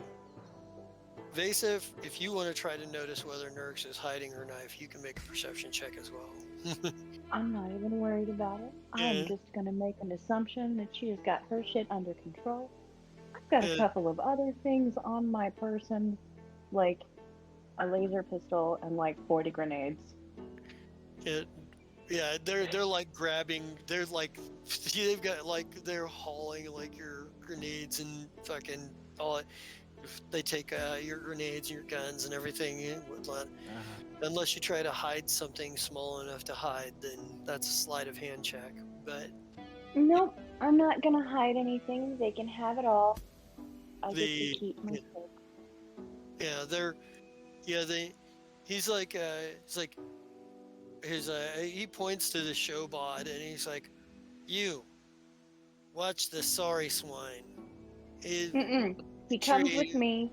He's my behaves." adopted son. Yeah, I'm just No, telling him comes to. with me. I'm just telling him to watch the damn thing. He goes, I mean, he does like to eat a lot. It's kind of unfortunate. I just recently found out that he ate all the store-bought chips. So, I mean, he, other than eating a lot, he's pretty well, he's like, all right, follow me. And there's a moment where like he's got the like, and he leads you guys off to like around the place. There's a kind of like you go through the hive market, and there's a few tents that aren't like open up for business. They're like tents people are actually staying in or holding, keeping, you know, merchandise in, whereupon they have guards or whatnot. You go to like what looks like a one of the few permanent structures, like a ramshackle hut, like way back to the back of the hive market, like on the outskirts, clear on the other side. It's almost out into the. It actually is pretty much out into the wasteland itself. There's a cave um, nearby. And he's like, in here. We're gonna wait for word. We're gonna wait. I'm gonna send a runner. We're gonna wait for a word from the boss, and then we're gonna see where we go from there. And he's like, okay. uh, and I want to cut back over real quick to Twinkle and to Twinkle and Company, and Xander and Dr. Byrne. So Twinkle, you've managed to get information from Arturo Aramal, and you know where Agent Meffel is at. Are you going back to the ship? Are you going to go to the task force headquarters? Are you going to order out for pizza? What are you gonna do? Did he happen to leave any information with us? Because I'm sure, if not, we can just say, hi, we've got some very interesting information for Ristel he might be interested in. No, there's no real info. He hadn't left you with any specific information. The most relevant information you have is Dr. Byrne knows that the poison he had analyzed and the explosives that were used to destroy the library were Netch Sidara in origin. Okay. So what we're going to do is we're going to... he'll go back to the ship and he's going to ask... going to tell Byrne... We're going to tell him that basically something else has come to light with our examination of the poison. And we'd like to show him that, or Dr. Byrne would like to show him that. Okay. While we're doing that... Yeah, we're just gonna fucking kidnap him. We're gonna take necessary precautions to cut out any panic button he might have, whether that's through, taking a specific room, and basically making it a dead zone. All right. I love it. Am I prepared to kill this man? It really just depends what kind of information he gives me. All right. There's a So are you going back to the ship first, or are you going to the task force, or are you sending? We're a going to the message? ship first. Okay, We're gonna prepare at this station, and then we're going to send him a message because. Okay. We want to get him alone. We don't want to deal with any guards. All right. I think after you set up, there's a point where he does actually eventually show up, but he does show up with a couple of his agents. Sure. and he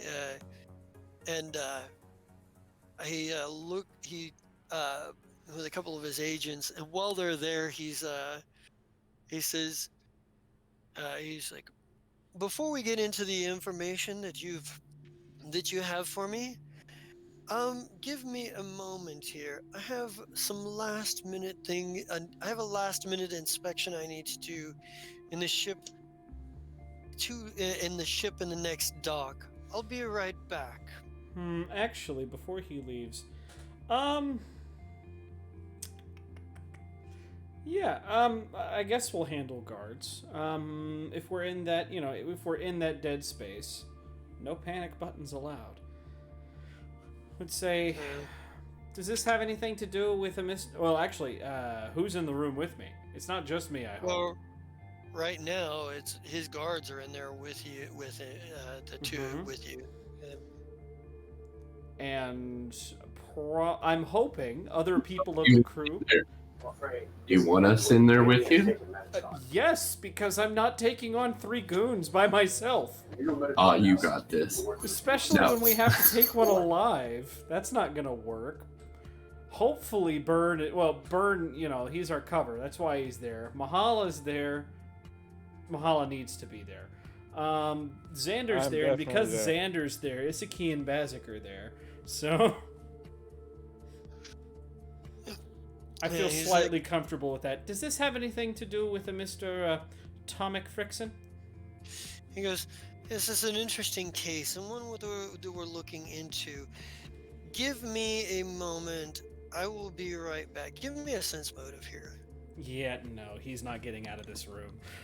He's not leaving this room. Give me. Yep. Well, give me a sense motive here first. Yep. That's a 42. Natural 20.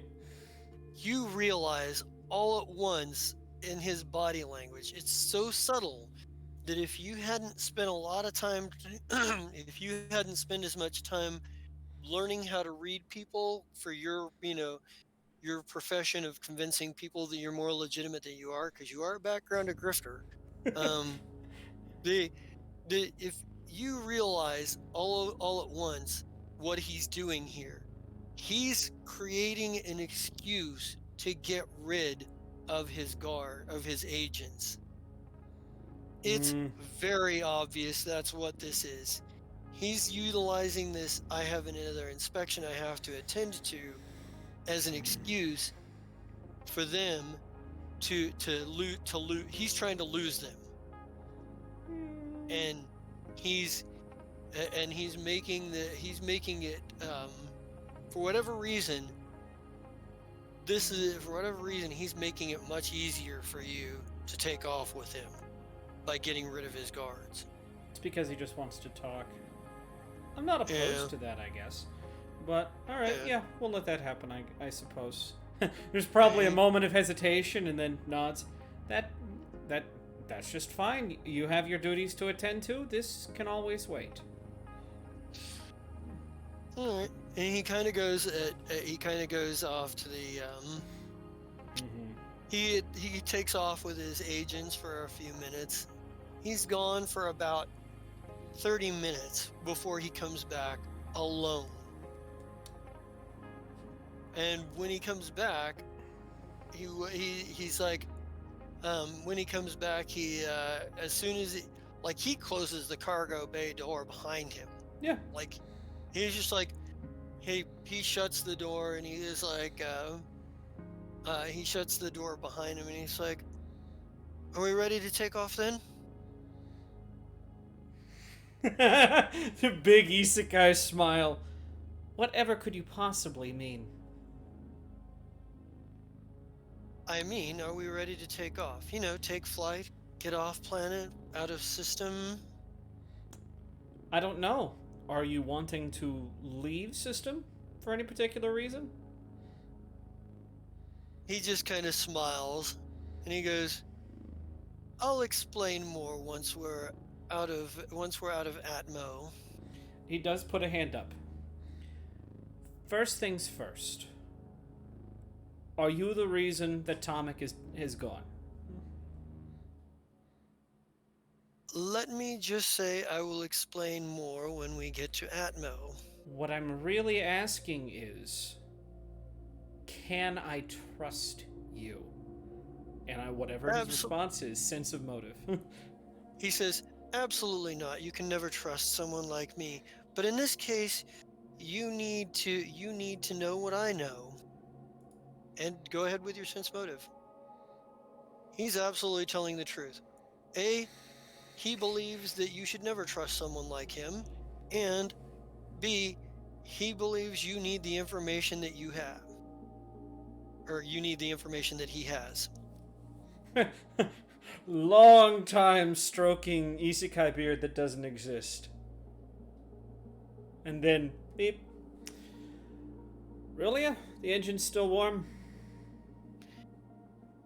Well, Captain Fuzzy Feet, they're always warm for you. Just call it, is everything square in engineering? Because as soon as we have clearance from the control tower, I'm ready to go. He kind of looks at Ristel. Do I really need to wait for clearance from them?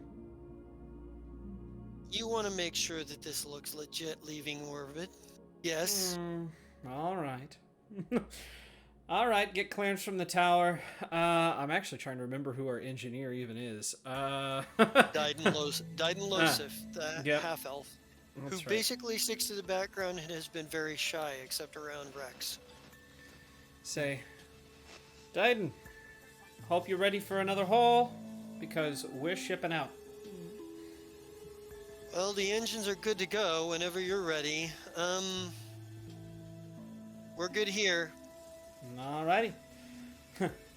Ladies and gentlemen, this is your captain speaking. Please prepare for takeoff. We will be leaving in approximately 5 minutes. Thank you for flying Twinkle Airlines. He's like, yeah, I think Agent Meffel looks at you and he's like, do you have a room I could change, freshen up in, someplace I could, Bug? you know? Sure. he leads in. We've actually got plenty of quarters. I think we've got room for 20 on this ship, and we've got like 10.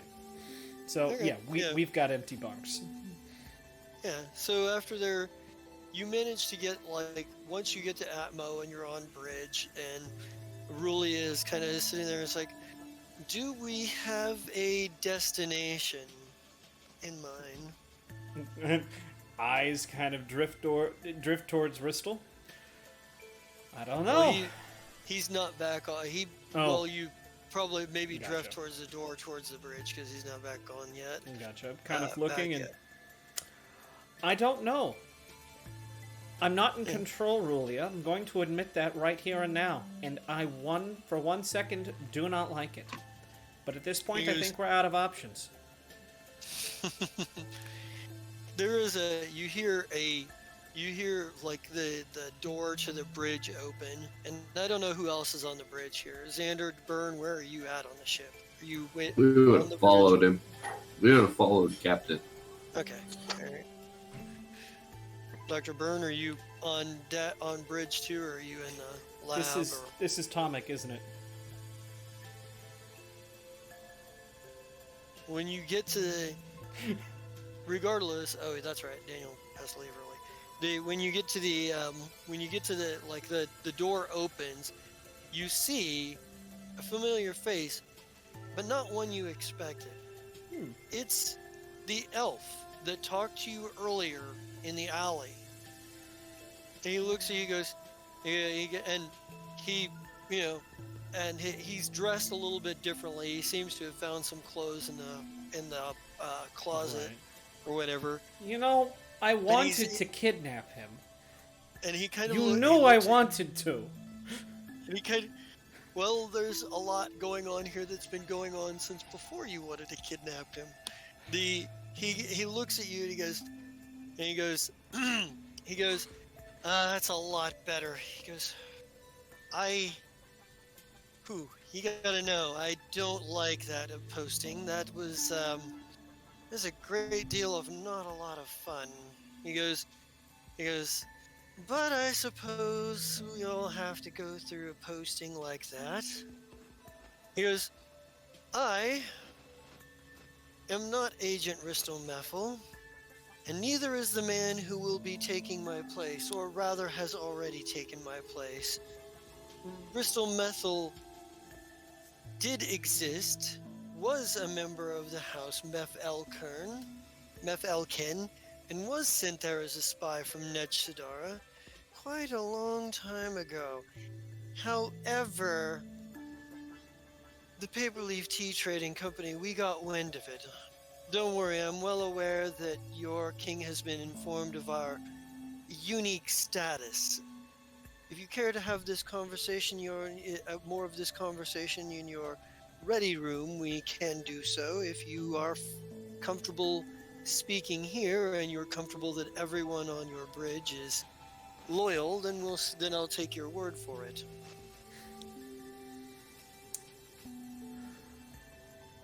I'm thinking. All right. Flacco, do we trust Isaki and Bazik as far as we can throw them, or just half as far as we can throw them? Not this far. Well, Xander trusts him more than that's- you all do.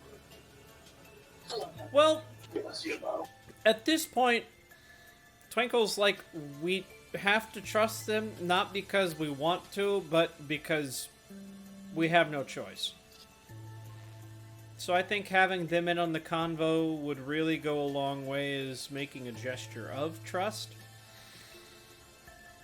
Nah, And fuck see it. what they do with the information as they hear it and what they use it for. Basically. Help as well. Yeah. Yeah. No, Twinkle looks, and I think everyone here needs to hear whatever you have to say. He goes, first of all, those of you who do have to get up in the morning and have to leave, I do understand, and I appreciate it. Sorry for the late start. And as far as the agent goes, he goes, my name is Agent Sanol. He goes, don't worry, that's not my real name. It's simply the name that I'm utilizing here. The Paperleaf Tea Trading Company has had our eye on this Agent Bristol Meffel. We felt it was necessary to replace him some time ago. A couple of years ago, as a matter of fact. The stability of Marixa Republic relies on the fact that there are no agents, no spies working for them. And he was a spy for Ned Shadara. They don't know that Agent Meffel is no longer working for them. As far as they're concerned, Agent Meffel continues to feed them valuable information and promote their interests within the Marixa Republic.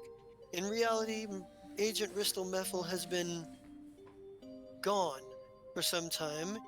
They've been coordinating and talking to an agent of the Paperleaf Tea Trading Company, and we've been feeding them the information that we feel that necessary, and gaining whatever information we can. Well, So he says, I understand you have been looking for some very obscure things, and the fact that the agents of Ned Sidara and that the agents of the Order of Definition have been hounding your steps, I'm going to assume it has to do with the Code of Definition. potentially. Alright, yes. Well, We were You are- fortunate to get off world before they could intercept, but oh, don't forget the Dominion. Dominion was there too. They're moving faster than expected. That's one way to put it. And For better or for worse, we're fairly fast and we're decently armored, but we're in no position to fight. Well, then I hope you're absolutely ready to put on the most charming face you've ever put on, because you're both in and out of luck. I I make happen my to own know. luck. Tell me. I happen to know that there are forces within Nech Sidara that have some information that we need, or at least more to say that you need. By extension, the universe needs for you to have it. From my understanding, anyway. My superiors they give me the bits and pieces of information they believe I need to know for my job. Therefore, we need to uncover the agents of the disciples of dissolution that find that have hid themselves within Nech Sidara for centuries. Because I believe they have information relating to the whereabouts of the code, or some piece of it. We're going to need to go to Nech Sidara and find it. There's no way to extract it from here. All right, I was thinking some station or base, but no, just straight to Nejadara. You're serious. Unfortunately, yes. I am very serious. And believe me, it's an assignment I'm not entirely looking forward to. And it does mean I will need a fresh disguise, since Agent Meffel is going to need to still be visible within the confines of Marixa, conducting his business. But, Well, if there is one thing we are not short of here on the Tempest, it is in fact creativity. You need equipment, we have it. You need arcane, we've got it. Tech, science, combat training, we have it. You're not going to be lacking in that regard. Excellent. He's like, and I understand you have people on board, that have a great deal of knowledge about life sciences and chemicals. We'll need that to identify poisons and toxins. Nech Sidara is not exactly a safe place, but its dangers aren't always obvious. That does actually... I can see the 2 steps ahead you played when you came to me claiming that Ristal Meffel was untrustworthy, to kidnap him, knowing that I would do just that. But my question is, what was the purpose of giving us a sample of poison, unless that was a legitimate case you were working? Oh no, that was legitimate. I needed confirmation that the organic materials would trace back to Nech Sidara. For one thing, I need to make certain that the Marixa Republic understands the dangers posed by the Nech Sidarans. For two, I need to understand, and that was an easy way to do that. I already had my suspicions of what it was. Them knowing that poison was used and that the explosives came from Nech Sidara, and having that outside voice, the independent voice to tell them, may help bolster the case for tightened security when it comes to spies and the like. Of course. And I also wanted to introduce your doctor to the elements of Nech Sidaran poison, so he's prepared once we enter system. Not a bad idea. I think you and I are going to get along, Sano. He goes, I certainly hope so. I hear rather good things about you. You seem to be, from what I understand, one of the more level-headed members of King's Eye's entourage. He was just thinking about the What? fact that, Vesa is currently a captain. He opens his mouth and shuts his mouth, and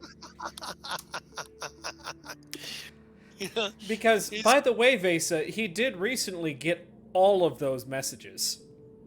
Yeah, Oh no. He still Oh, may or no. may not be a little salty about the console. Wait a minute. Did I get to actually do the messages? I don't remember. No, you At this get point, he would have messages that received took a it. while. I don't know Yeah, if you've said any of them. You can go. Yeah, I was gonna say if you sent I them, wanna it just do- took a while to get there. You I can't want send to them do back. them. I wrote them. So I want to say them. Yeah, Okay, yeah. hold on. Uh-oh. Anything that you've experienced since going into the alternate universe is not going to get to him at this point. But anything Well, you sent no, before no. that, then Yeah. would probably have gotten to him. But there were a couple, and I'll try to be really quick. No, it's fine. I'll do it another time. It's fine. But it was a lot of panicking, followed by "It's okay, everything's fine. Okay, I love you. Okay, bye." By the way, your dick destroyed your console. Oh wait, that wasn't your fault. I'm sorry. Your console's still broken. it's still there's this yellow light, but then I unplugged something and it was fine. But now there's this red light, and I'm really nervous to talk to other people about You it because I red don't want anybody to ringed- get mad at me. You red ringed my Xbox 420. No. I did. I really did. And then there was like a lot of like, "Don't panic. Everything's gonna be great. It's fine." And I think the last message was probably like, "Twinkle, they made me a captain, so your problem's no longer your problem. Now it's just my problem." Yeah, that's exactly what the last message he got going. Well, Once upon a time, I would have said that compliment was out of line. Nowadays, I'm just reminded of terrifying, terrifying things. and I think, and I think Agent Sanel probably looks over at you, Xander, and says, apparently they don't want you in particular to find anything. Is there a particular reason why? Because my line's in charge of this stupid code, and they keep blocking me from doing what I can do. Very interesting. He goes, your line doing what you're supposed to do? I'd love to hear more about this.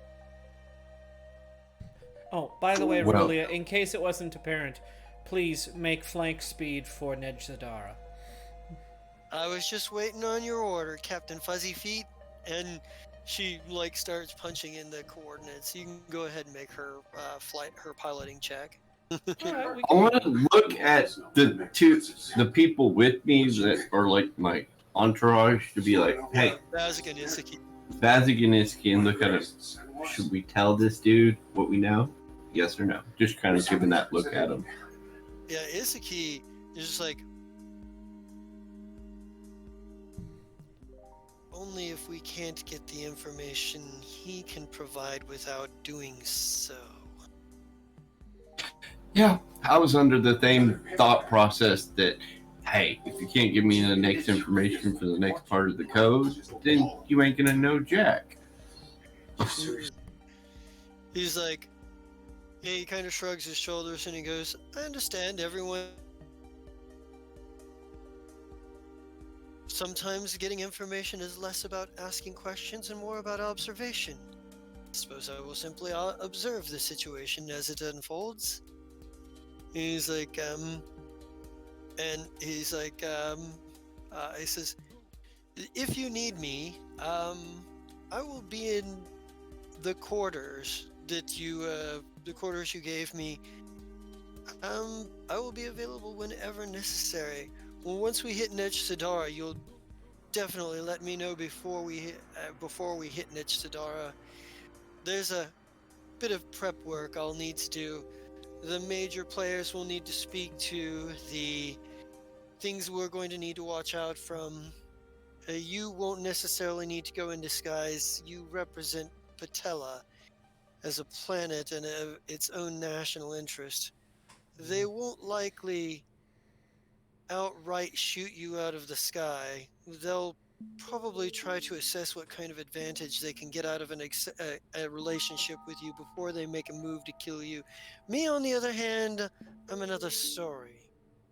A pureblood elf and all of that. Yeah, I still think I should look like something else because And my spy. line is recognized by them. You may be right. It would be a prudent precaution. It's like, he's like, but for the time being, I think I'm going to go see if I can't find get a few hours worth of sleep. Do you have any idea how long it's been since I've gotten to sleep as well as myself? More or less. And I will say, while you are under our care on this ship, you are entirely safe. That cabin is your safe quarters. There will be no surveillance of any kind in there, as best as we can assure that safety. If I've got a rat here on the ship somewhere, well, I may have to go hunting, but it's not going to be from us. Yeah, he's like, and he kind of nods, and he goes back to, and he kind of nods and takes his and takes his leave to go rest up. And I think we're at 11:22. I would love to push forward more, but I know we're losing people left and right as they have to go. And unfortunately, there's at least one person here that is stuck in the middle of a battle we don't have the other person for. So, unfortunately, sorry, computer. So I think we're gonna call it here, for the night, and we'll open back up next week. Hopefully next week we'll be able to get on and be on time so we can get a little bit more done. But let's go ahead and give me Player's Choice Awards, and let's do some quick sign-offs. And next week we'll try to be on time and try to get a bigger session out. Cool? Cool. Yep. So let's go ahead and start with Computer King. I'm sorry you didn't get a whole lot to do tonight. I feel like that you got shafted, but It's okay. It's an honor to be nominated. So I'm the Computer King, the supervillain of streaming, and today I was nobody, but that's okay. Next week I'll probably be someone in a fight that I don't know if we can win. On Wednesdays, though, I run from hench to mensch, where the end of the world is coming, and it seems to be up to some supervillains to save the day. On every other Thursday, I'm in New Amsterdam. On Fridays, I'm in Cosmos, and on Sundays, I'm in Yakshas. And let's see, I don't think I've actually caused any war crimes in New Amsterdam, but just about everywhere else I have. Oh, not in this game either. So we'll see what happens eventually. And you can find me, the Computer King, when I stream, which is randomly. Alrighty. Xander, Psychopathic, you want to go next? Okay. Scott, Psych, whatever. I don't know. Pick a name and call me. I mostly answer to everything. Even weirdo. So I'm gonna be Xander today, and maybe we could use some disguising in the future because I think I need to, and it's kind of built to disguise every now and then. So we're gonna use it next time, but that'll be fun. It's kind of cool. Okay, what else am I in? Wednesdays we got Hinge to Mensch where I play Knight, and hey, everybody else may have died, but I'm gonna teleport out of there, so I'm gonna be the only one left when we're done. Maybe. I don't know. We'll see what happens. And then every other Thursday we got the New Amsterdam, I think. I play Spat.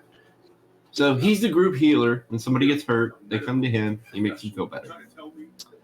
And then I can't remember anything else. My brain is fried. Oh, Cosmos on Friday, where Anduin is getting impatient of going through these stupid dreams and just wants to cut somebody. Tried to cut somebody's head off, but it didn't work because it's a dream type thing. But yeah, Anduin's having fun. I can't remember anything else because I don't know. It's weird. I'm tired. Yeah, we'll end it there. All right. Commodore, I still need your vote, and we'll go to Vesa.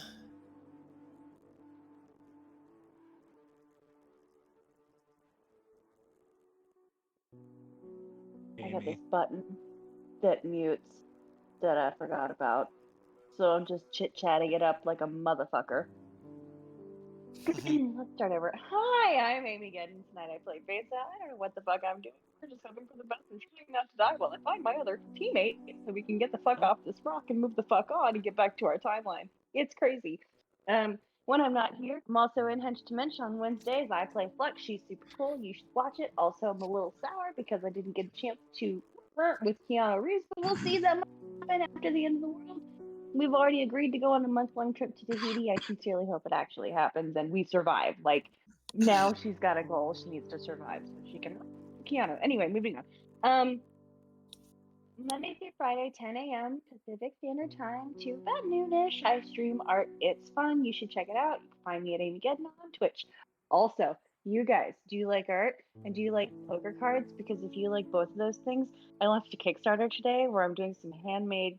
No, they're custom hand-drawn poker cards, and it's called the Deviants deck, and they're fucking tits, you guys. Like, I'm so excited. So, tell your friends, because if we like hit some stretch goals, then I can do like silver gilt edges on everything, which is so fucking nice. And then maybe we can throw some rigid boxes in there. But so far, everything's going really well. Still, you should definitely tell your friends. You can find that on Kickstarter and also on my Twitch page. And that's it. Oh wait, there's also an Etsy. You can buy stuff if you want. It's Nerd Art by Amy, spelled AMIE. Okay, that's me. All right. Gunner and Twinkle, you want to go? Hello, ladies and gentlemen. My name is Cyrus Smith, and today you got me playing Twinkle Bailey, the isekai. Is he a little blue that he didn't get to kidnap somebody? Yes.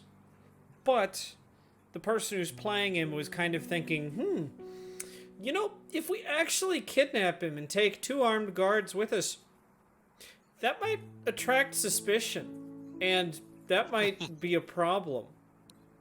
I don't like it. Let's just... Yeah, no, it worked out in the end. A lot better than I intended.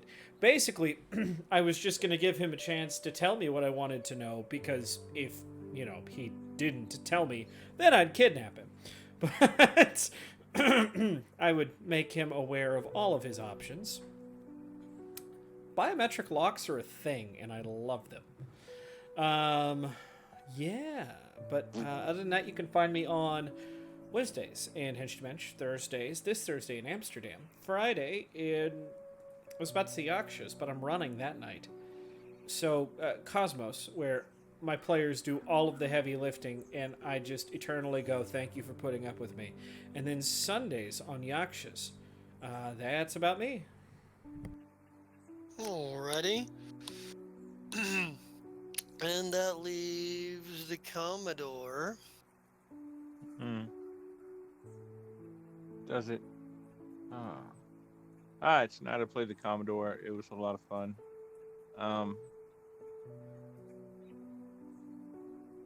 What I'm really doing right now is this. My favorite day of the week. And tonight's episode was brought to you by Twinkle Airlines. We work our tail off for you. And on to the Jester.